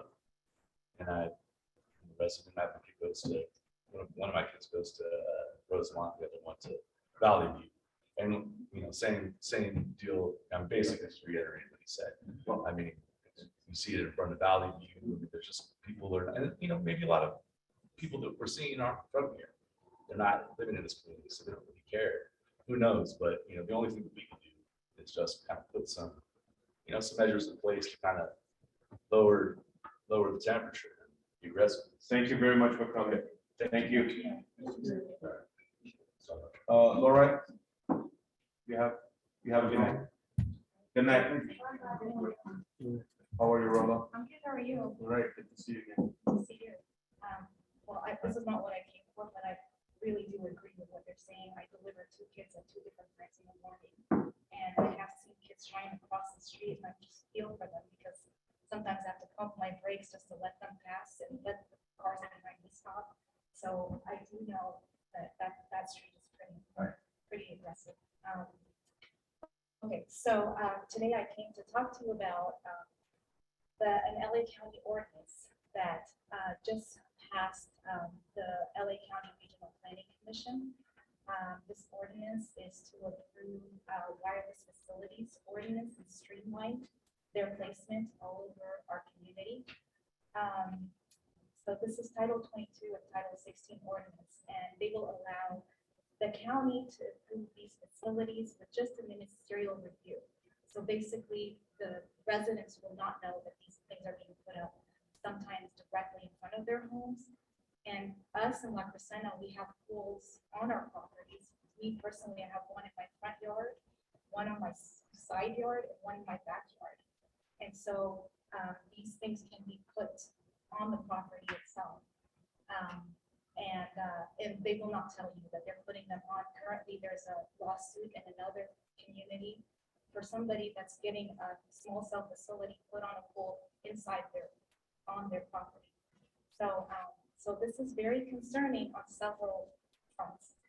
I think I've talked to you guys a lot, and Gary and Zana, you know, you've been through a lot with me, like the long haul. Thank you so much for putting together the position letter for the county, because I think it's helped us a lot. But now with this ordinance, I think it's going to be, I think it might negate this whole thing, and I think we need to do something more. The reason why this is concerning, and I know that a lot of us think, oh, this is going to bring us cell service. This is going to bring you internet connection. And what they're trying to do is trying to get internet connection everywhere. We have fiber optics running right in front of our homes.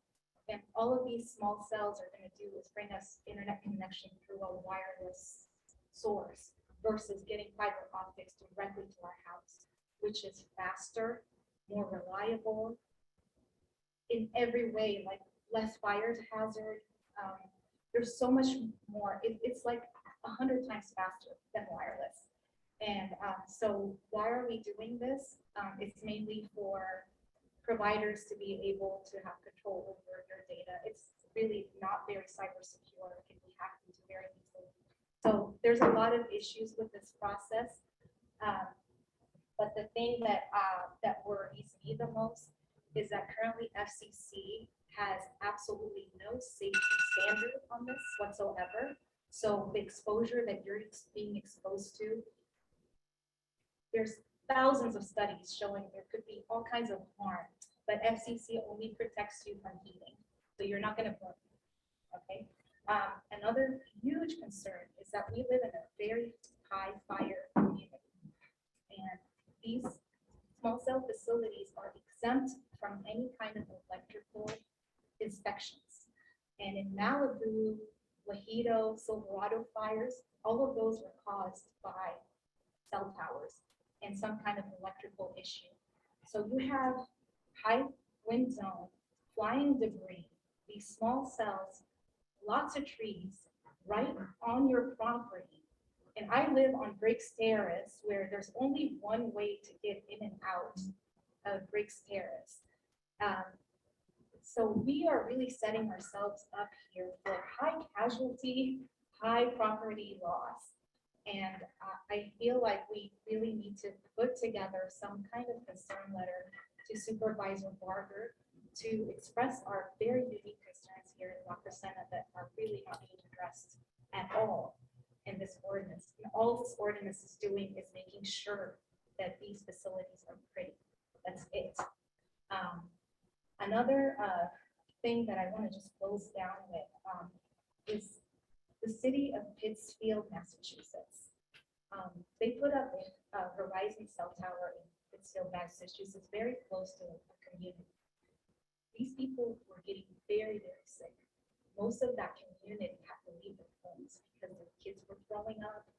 They were getting headaches, they couldn't sleep at night. They were getting very sick.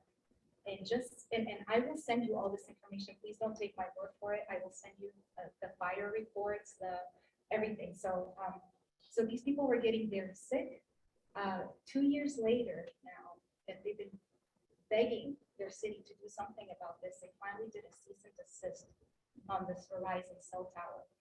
And now they are up for lawsuits from Verizon because Verizon never was told not to do these things. So we want to do something with an ordinance to protect us from the get-go so that these facilities, these carriers know that we don't want, we don't want things a certain way. We want to protect the safety of our community and, be able to. I appreciate your comment tonight, and we've been in a long road on these issues. If there any way you could send me the ordinances about the county that you're talking about, that they okayed it or they're in the process of okaying it. So I'll discuss it with the council and EC meeting, see what we can do. As you know, we're just an advisory board, okay? And Supervisor Captain Barker is her word in what to do and how to deal with this issue. All we can do is just present her with the concerns, okay? And we'll do our best to go ahead and raise the concerns that our community gives us, and we will make sure that she will get it. And I just want to add also that there are other communities that deal with the same thing. The Telecommunications Act of 1996 caused this to happen, streamlining because of so much lobbying done by the wireless industry. But so the county says that their hands are tied. They can only do so much because of this. But other communities have been able to do fire inspection. They do exposure or emissions readings to make sure that they're within. They do setbacks so that they're not directly near homes. They do liability. No, insurance, we all that kind of are things. aware of the whole criteria that you're talking about. But this is a federal mandate. I mean, when it comes in, it's overturn any local or county jurisdiction. Oh, yeah, absolutely. I mean, I work. No, on I this all know day long, what, so that's I what know. it is. Yeah, And you know what we went through previously and all that. But all we can do is just go ahead and bring the concern that our constituents have, and we'll present it to them. I appreciate that. No problem. And I appreciate you for keeping us informed, and it is a very important issue that we should all know about it, and especially the community. Yes. All right, thank you. May I ask some questions? Go ahead. With respect to posing a threat in a high fire zone area, as we already live in, have you come across in your research where insurance agencies are dropping their homeowner insurance policy because of that, if they have that on their property? I'm not sure about that specifically, but I do know that insurance does not cover wireless carriers. So they're not insured by wireless carriers due to both emissions, because they consider them pollutants. And I could show you, they have it in pamphlets that they are considered pollutants. And also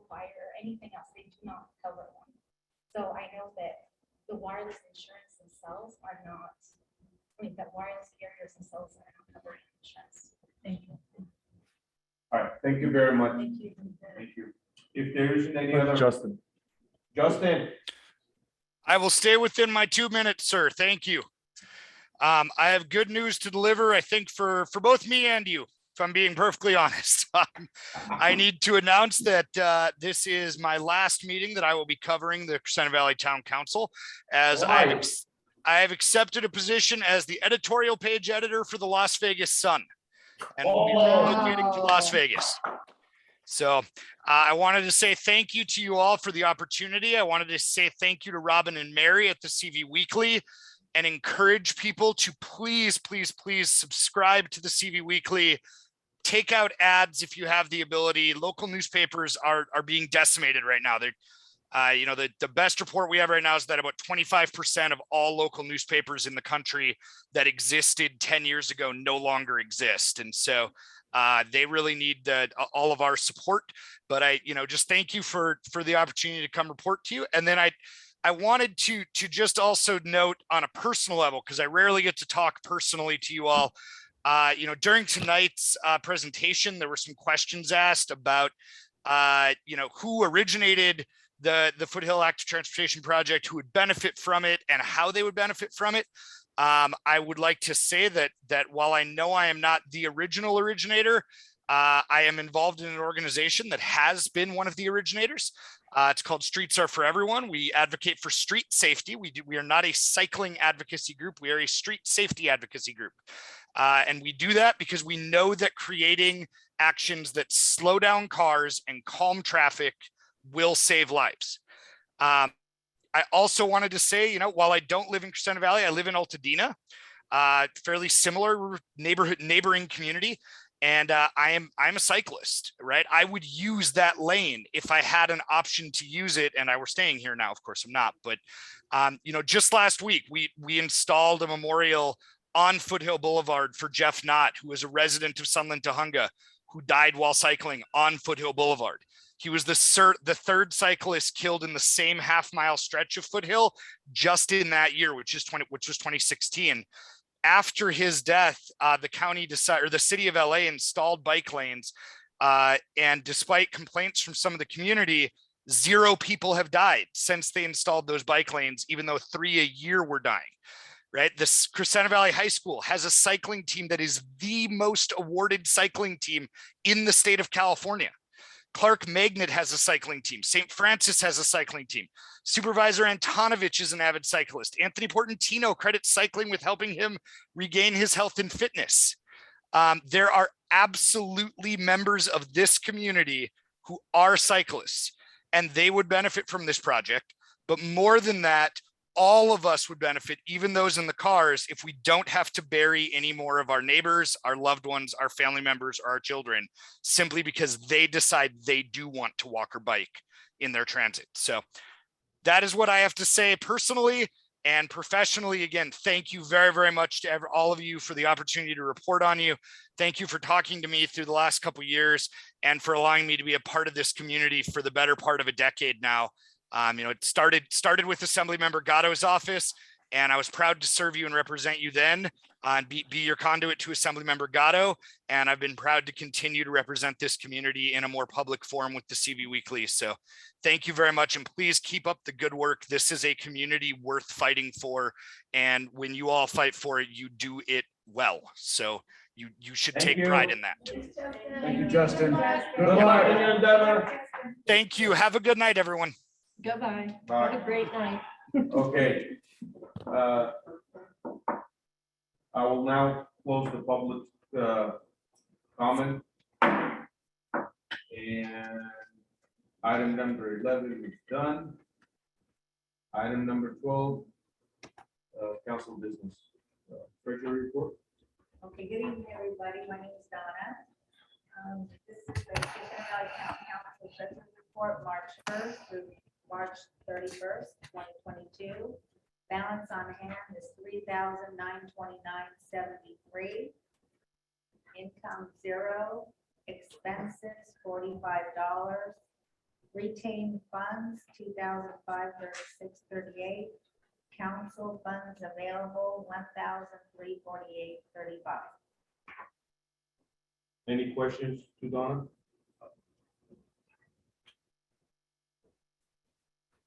Okay, do I have a, Thank you, Tom. do I have a motion to accept the treasury report presented by Donna? Motion to accept it. Motion seconded. All in favor? Aye. Any opposed? Okay, thank you. Committee reports, I'll start with the scholarship. Scholarship. Committee. I think we got like about five or six applications this month. So it's not due yet, but it's looking like we We still have. have time. Yeah. still have time.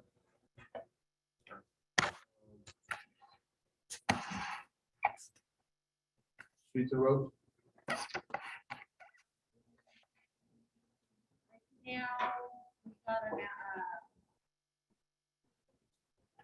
complaint, from a gentleman that lives on Glenwood, near the top of Glenwood where Orange is, and he was complaining about the speed. He has I went and looked at his house, he has very, very short driveway, in fact, his car doesn't even fit. So he, Glenwood is another way that parents use to get up to go to Monte Vista or, so he's new in the area. And so I kind of explained to him that, we have had complaints and whatnot, and that we'll look into it. So that I think this is just gonna get rolled into the incident Ramsdale, and I'll look into it and then I'll make a recommendation for something to go forward to try to see. Are we gonna have a committee meeting? Are you initiating? Tuesday night, 26, 7 o'clock. Location? It's Zoom? it's Okay. gonna be Zoom, and I'll send the information. Please do, because I have to e-blast it and Yes. put it on the Yes, website. yes. All right. Any questions in regard to streets and roads? I got a question. It is a big concern for me after this presentation. I think that the community should know what's going on.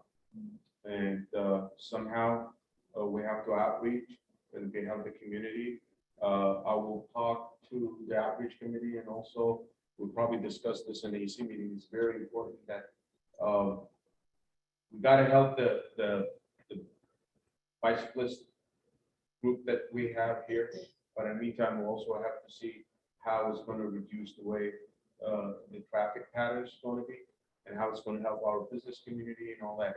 It's a combination of all three, but I think we should address it to the community. And if we have to, have a couple of presentations or a special meeting in that fact, and let our community know what's going on. It's a big change to our Foothill Boulevard. I had a general question, and that is that we already have a class 2 bike lane. So do we know what the improvement to the bike lane is that she's proposing? Does anyone know? They didn't even tell us the scope of. No, they didn't even say what. They don't know yet. They still have like 4 or 5 more meetings. This was like the very beginning of this school day. Because the class 2 bike lane is very good already on Foothill. So it wasn't clear from the meeting what she was proposing in terms of bike lane that would improve it further. Was she trying to propose a class 4 or, those? No, this is just, I think, like Didi said, this is just breaking the ice in the beginning to let us know what's going on. They haven't decided, they haven't planned anything yet. They're still in the planning process. Yeah, but like, I'm just saying, like, in her presentation, she gave pictures of the Yeah, but possible she didn't say improvements, any- but she didn't give a picture of what the possible bike lane improvement was. The bike lane doesn't all the way on Foothill. I don't know that it stops at some point. Oh, is that all? it is Okay. then? Those examples that stop right there. I don't- Fix it back to some of it. I don't know if it goes all the way to like to Lowell. So I'm this- not quite sure. Okay, It- okay. It's on Lowell. But my notes from the 23rd says that existing class 2 lanes will stay on Foothill. Okay, so there isn't really any change. We did talk about landscaping, a little Might- bit of yeah. bulb outs and stuff like that, so Yeah. that it makes it safer. But then they even put a sidewalk up there on the presentation, where it's Okay, actually yeah. a separate lane, and I'm not sure how that would not reduce the. But weight. in any case, I think we should outreach to the community. At Oh, yeah, least, at least we should let the community, we should let the community know, okay, And what's the going on website. and what's gonna happen. Because later on, I don't want, but I'm a bike, I mean, I have a bike, and the only reason I don't, why I have it. Okay, first it's uphill, but what I used to do, drive with behind my pickup and go up and down Foothill Boulevard. Okay, and that's what, then I put it back on my pickup truck and go up. I have a comment. Go ahead. The website, I was also in the meeting on the 23rd. The website has a lot of information. I don't know if everybody's gone to it. Maybe some of these questions might be answered. I signed up for the walk survey they're doing. And also the interactive map. You can put your concerns and put them wherever you want, and you can also see things. So I don't know, that was just my comment. There's a lot of information. There is I think we should share it. I mean, we should put it in our website. Not only that, I think we owe it to the community to have a special meeting. Well, Harry, my concern is. Public comments is off. I know I'm trying to help you. Yeah, it's just. Go ahead, Justin. What they're specifically asking for, because I just talked to them about the story, is they want the community to submit proposals for what improvements could or should be made, and they're doing it in 3 ways. There's feedback on the website, there's community proposals, and then there's the actual survey where they're going to walk and bike the path and look for specific obstructions or problems. So is there a spot where there's a curb that's not complete or a curb that's fallen off? Is there a spot where there's a gap in the sidewalk, something like that? All So right. that's what they're looking for. All right, thank you, Jason. Justin, I don't know what I would do with you. I'll call you in Vegas. Thank you. All right, so I think what Justin said, also we have to, now we know, but the community, most of them doesn't know. I think it'll be great to have somehow Shirley come back and we have only special meeting for this. Right. But can I just say that yes, we have a lot of cycling groups come through and stuff, but are these people that are going in the cyclist groups that are going to give information, do they live here? Well, Because I think I we know do in the have now, past- after COVID, I realize there's a group of people local, but meantime, there's another group from outside that come. Right, and so, if they're gonna be part of the survey or the gathering of information, they're not gonna be living here, they're just gonna be cycling here. They don't have to deal with the traffic, the That's a cycling. good question. No, I agree with you. I know where it comes from. Look, the other thing is motorists and commuters frequently don't have as much time because they're working. The average person who goes to work every day has a busy life, they don't have as much time to be doing this, right? And then when they added, I have 2 teenage sons who are pretty athletic and they're strong. And Ben has worked Lowell at In-N-Out Burger.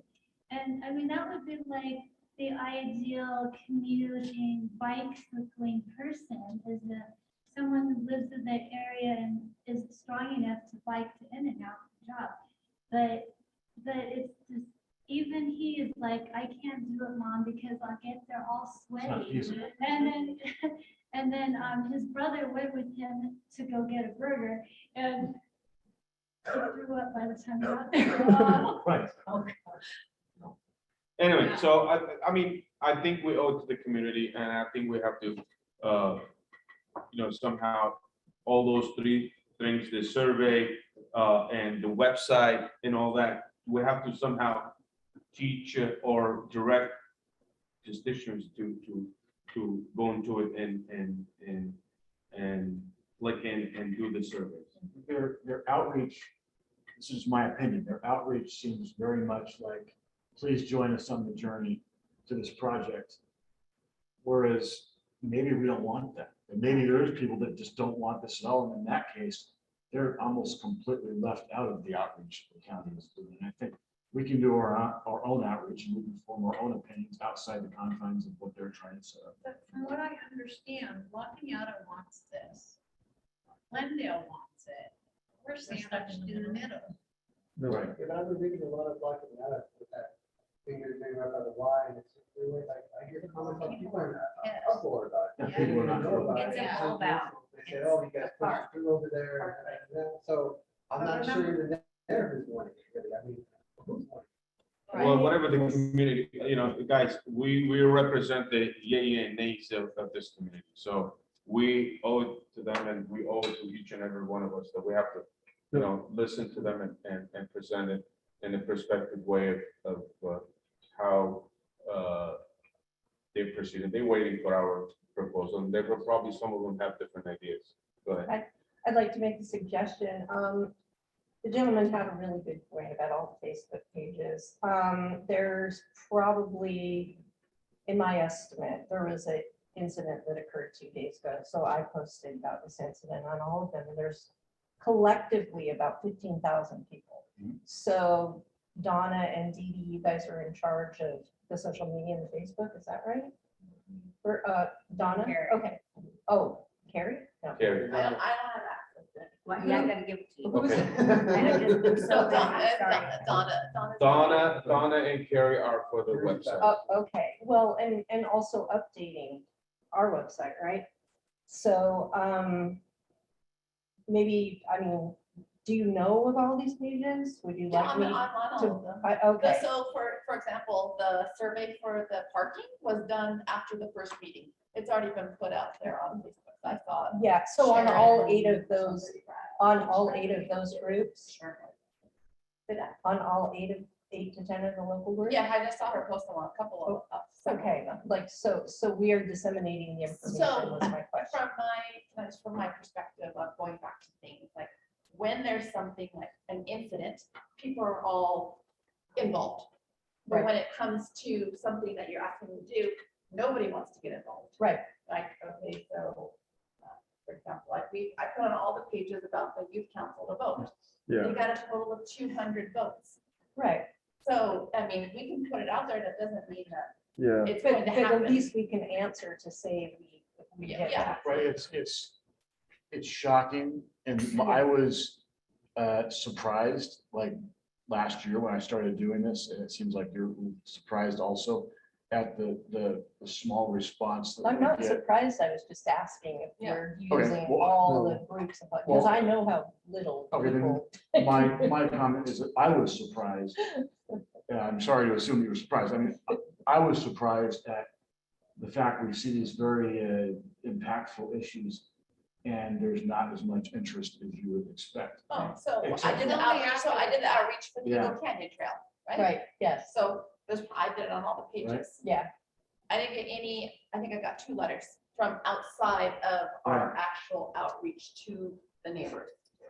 right, So Right. like, but I said, when people see like a problem or an incident or something that's dramatic, they're all about it. Other than that. they're right, not. right, just like this gentleman Right. said, 500 people. About being proactive, that's Yeah. what it's hard to get people to do, right? No, I was just curious, Yeah. yeah, I was literally Well, curious. let me put your curiosity at ease. I mean, in every occasions, we always try to do it.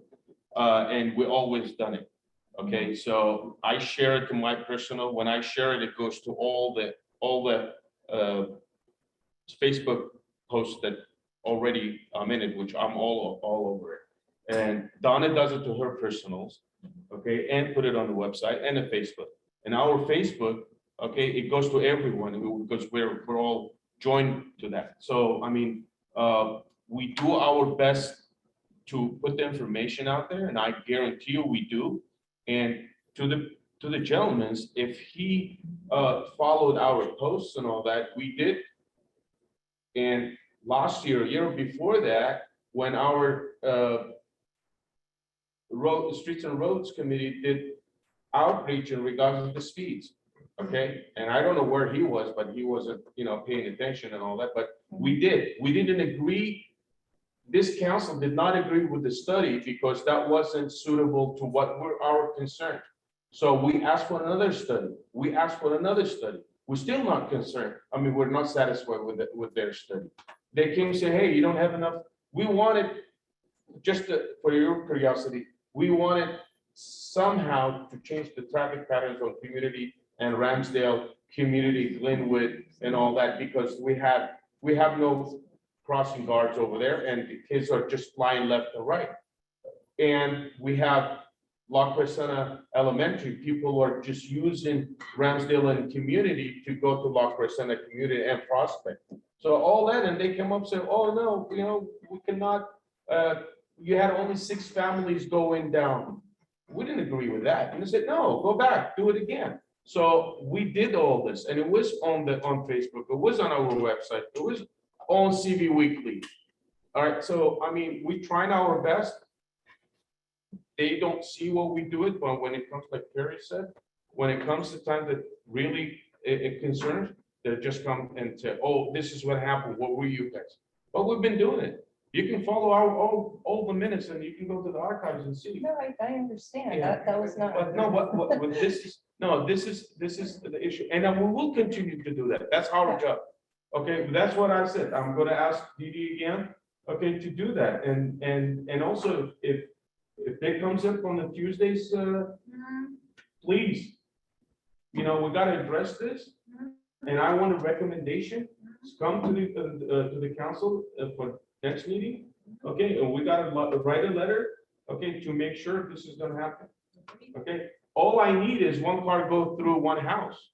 And it's not like gonna happen. I'm sorry, I'm not trying to be, but it happens. You know, and there's issues that we want to take care of. I think we're all saying the same thing, basically. Guys, excuse me, we're in a conversation. Okay? Let's do it later. Okay, so this is what it is. But I think we're all, like I said, I think we're all on the same page. I think we need more outreach on this. I think that's what everyone's saying. We're all saying the same thing. We're just making sure we're gonna do that. That's it, and we're gonna do that. So we'll get as many people as we can, and then if no one shows up, then there's not much that we can do. Right. Yeah. So I will be expecting the results from your meeting, and then I will be expecting a recommendation that the council discuss this on our PC. All right? Before going to outreach, prayer breakfast. Prayer breakfast, our big fundraiser is happening on May 14th. So we've been working on the program, and we expect to have 120 seats, right, Harry? So we have less than a month to sell tickets, $30 a seat, and that will go towards the scholarship. So Harry's great with getting donations for the actual food. And as Mike was saying, the location, they're opening up the location to us. So all the $30 per seat goes toward the scholarships for high school seniors. So, you know, with that. The speaker is a local speaker. Yeah. He's a instructor and youth advocate from YMCA La Crescenta and La Cañada. So he's very charismatic. And I wish each and every one of us, you know, buy tickets. I know you know, some of you guys cannot make it and some of you would, but I would love to see all the council there presented. Even though if, you know, for a couple of hours, well, a couple of, you know, speeches that we're going to have, it mostly it's the congregations are surrounding our church, community. So I would love to see a good group that you guys can invite. I personally going to get a table. The Armenian community already got a table. So a Korean community is coming too.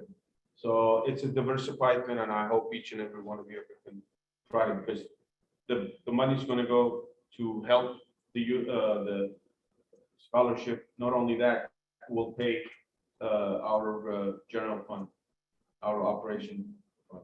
Are we gonna be advertising? Well, yeah, we're going to. I've already sent it to all of you guys. Yes, so if we can go ahead and get blasted, and I will be blasted too. Yes, Saturdays. Can we get some of those for the copy with the council? Yes. Oh, We should do it before. Yeah. and so. Anything else? Go ahead. Yeah, we've reached out to 18 to 20 different congregations. But if any of you have more that I'm not aware of, give me name and contact information. Yeah. You can contact me, or you can contact that. And you can RSVP too if you want. Are we? Shall we do, what do you call it, the Zell or whatever? Venmo or whatever? I think That's Venmo. Yeah, whoever's handling the names. Simplifies things. Really? Because right then and there, someone says yes and they just pay immediately. Yeah, Venmo's good. Right, or something, is that better? That's That would be bank account and Yeah. Venmo's. Is it better Venmo use? gets transferred. And I think nonprofit don't get charged. Well, 1 to 3 days for the funds to go through is free. On Venmo, Zell's immediate. Zell's immediate. Is it better to use like Eventbrite or something for this whole thing? Or Zell goes right, yeah. Which one you prefer? You do both. Well, Zell goes right in. quick. Yeah, exactly. Can you set it up for us, please? Do we have Zell? No, Okay, can we set it up? what's the thing to see? Thank you. Yes. US Bank. Yeah, they have it. I still have work. They all do. I think almost all of it. That's new, they all. There's some that don't like community. banks. Whatever's easy, make it easy and all that. And when you get it Zell, just let know about it and she'll just put it on the record that Okay. you You got it. might have to go to the bank with you though. That's fine. Okay. You still have to go to the bank. All right. Carrie, are you printing paper copies of this or putting it in? You can go ahead, you can have it printed, if you prefer, just give me the receipt, so, and fill out the form, reimbursement form. I can do it. And Go ahead. CV Weekly also, I'm sorry? CV Weekly newsletter? Yes, we can send it to CV. I will send it to them. Okay, you will do that? Yeah, I've already sent it to Mary O'Keefe, so, but I will send it to her. Anything else for purpose? No. Thank you for everything. Yeah, we just need to sell tickets, so. Sell. All right, outreach. Our first event is the Coffee with the Council. It's on May 7th at the Ralph's Shopping Center. We've made the flyers. I believe Donna added it to our website. So, I mean, right now with the subject that came up, maybe we can address certain issues there. Or Yeah, why don't we just try to make a list of the issues and all that so we can discuss it? Flyer with the flyers from the sheriff. Yes, that's what. Like the one passed out, like about theft and so not theft for the house. Mhm. Who's gonna do one, so maybe we can get that before then, we can talk about the ADA park stuff that we're working on there, the bridge. So I was kind of talking about maybe the vehicles parking, like large vehicles parking on our streets. I will talk about that. We can like, we're talking about taking kind of that. We can also suggest that they go to the parking link, about the developers Survey. not having anything, that they could take the survey there. And if they have the title. Can we go ahead and make a A board, a yeah. board and all these issues and all Yeah, that? and then we'll have a handout for prayer breakfast from there. I wanted to see if we want to maybe have a youth council come, one of the youth Yes, council members. we can ask them. And then we're still working on the sweatshirts thing, I'm still having like issues trying to find how we can do it, but maybe we can then, we have somebody by that time, we can say like, you know, support youth council, like order sweatshirt or something like that. Right. That's it. Okay, that's the copy of the council. Then we have, we're working on a mental health seminar. A panel, a webinar type of a thing, where you have a panel of presenters from different fields addressing mental health. I sent a letter to the supervisor, and because she's very good advocate of mental health, and I thought maybe it'll be good for her to come and give her ideas in regards of mental health. That's not until October. That's in October. October 10th, like mental health awareness day. That's a great, but I have to notify her now, so she's Yeah. already been notified, so we gotta just wait and see. But if she does, it doesn't, I've already asked from the health department. They do have a mental health, group, and that comes very good advocates group. They can come and give a presentation. Then, country fair. Oh, the country fair comes down. We have Beth. Can you come? Yes. What, any time? Well, I didn't see a time slot. I didn't hear from Beth or Chris. I didn't either. Carrie, I missed, was it in an email recently? Okay, I'll resend it again. Okay. Please make sure in the shirt issues. Carrie, why don't you mention what slots are So we open so have, everyone I can can help sign? 30 to 12. That's me. I could help towards the end. 12:30 to 2:30 and 2:30 to 5. You can sign up at 2:30 to 5. Okay, I can help her. So you're around, Harry's gonna be around, I'm around. Yeah, but they're all- Arm not available. No, he said he'll stop by because he's going to be with the chamber.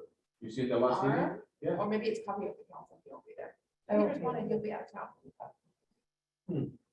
But he said he's. Yeah. And then copy of the council, like, it's between 9:30 to 11:30 on May 7th in front of Ralph's.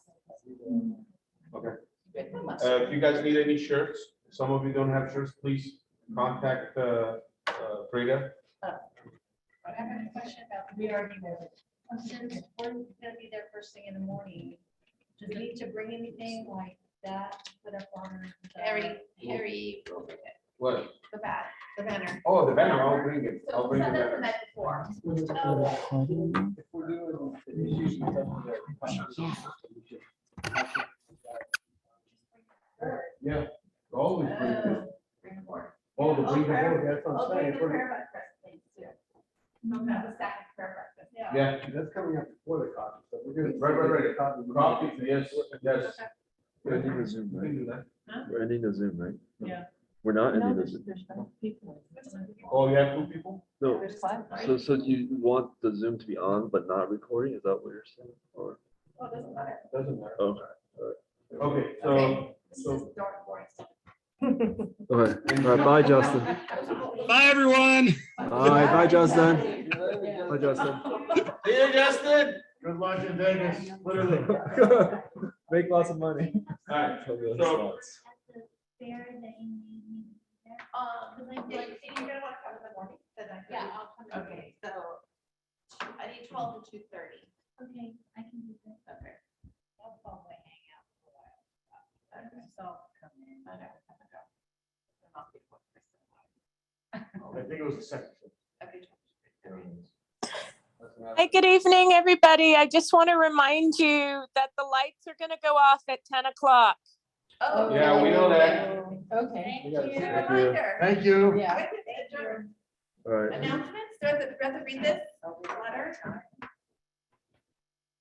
Just read it now. Corresponding made of the Captain Barber's All right. office. Yes, Responded to our request to look at the pedestrian bridge at Two Strike Park. It's a little, keep a little dilapidated. And she has received it and forwarded our concern onto the appropriate department, Parks and Recreation. We'll just be waiting for them to get started on that. also real quick, in regards to the RVs, the parking, CHP and Sheriff Department are on top of it, making sure those RVs are moved and taken care of. Also, I don't know if you guys noticed, Pennsylvania East Side is clear. All right, but I saw one guy parked today. Yeah. I called in and got taken care of. So, Yeah. all right, so, but I'm working on the other half. I'm gonna put that one, gonna put a green 15 minutes or 30 minutes parking. So I think now it looks nice when it says, have you ever read the sign says, no parking anytime, no commercial vehicles overnight. Anyway, lastly, I just want to mention, you guys read the email of Councilmember Paul resigned. Yes. So I will be appointing a new person. So I'll be looking around, not looking around, check a couple of names that I already have in mind. and I will share it with you guys at PC meeting. Okay, any other questions? Well, thank you, everybody, for the cake. Happy birthday. Happy birthday. Thank you for the wonderful, you see, we are official. You see, we have the tops and everything. For everything. Hey, you got your, Thank you. hey, you got a wrong spot. Oh. I was just kidding, I was just kidding, I was just kidding. I was just kidding. All right, all right, all good? Thank you very much for coming. This meeting is adjourned. Adjourned. Oh, I want to do it again. There you go.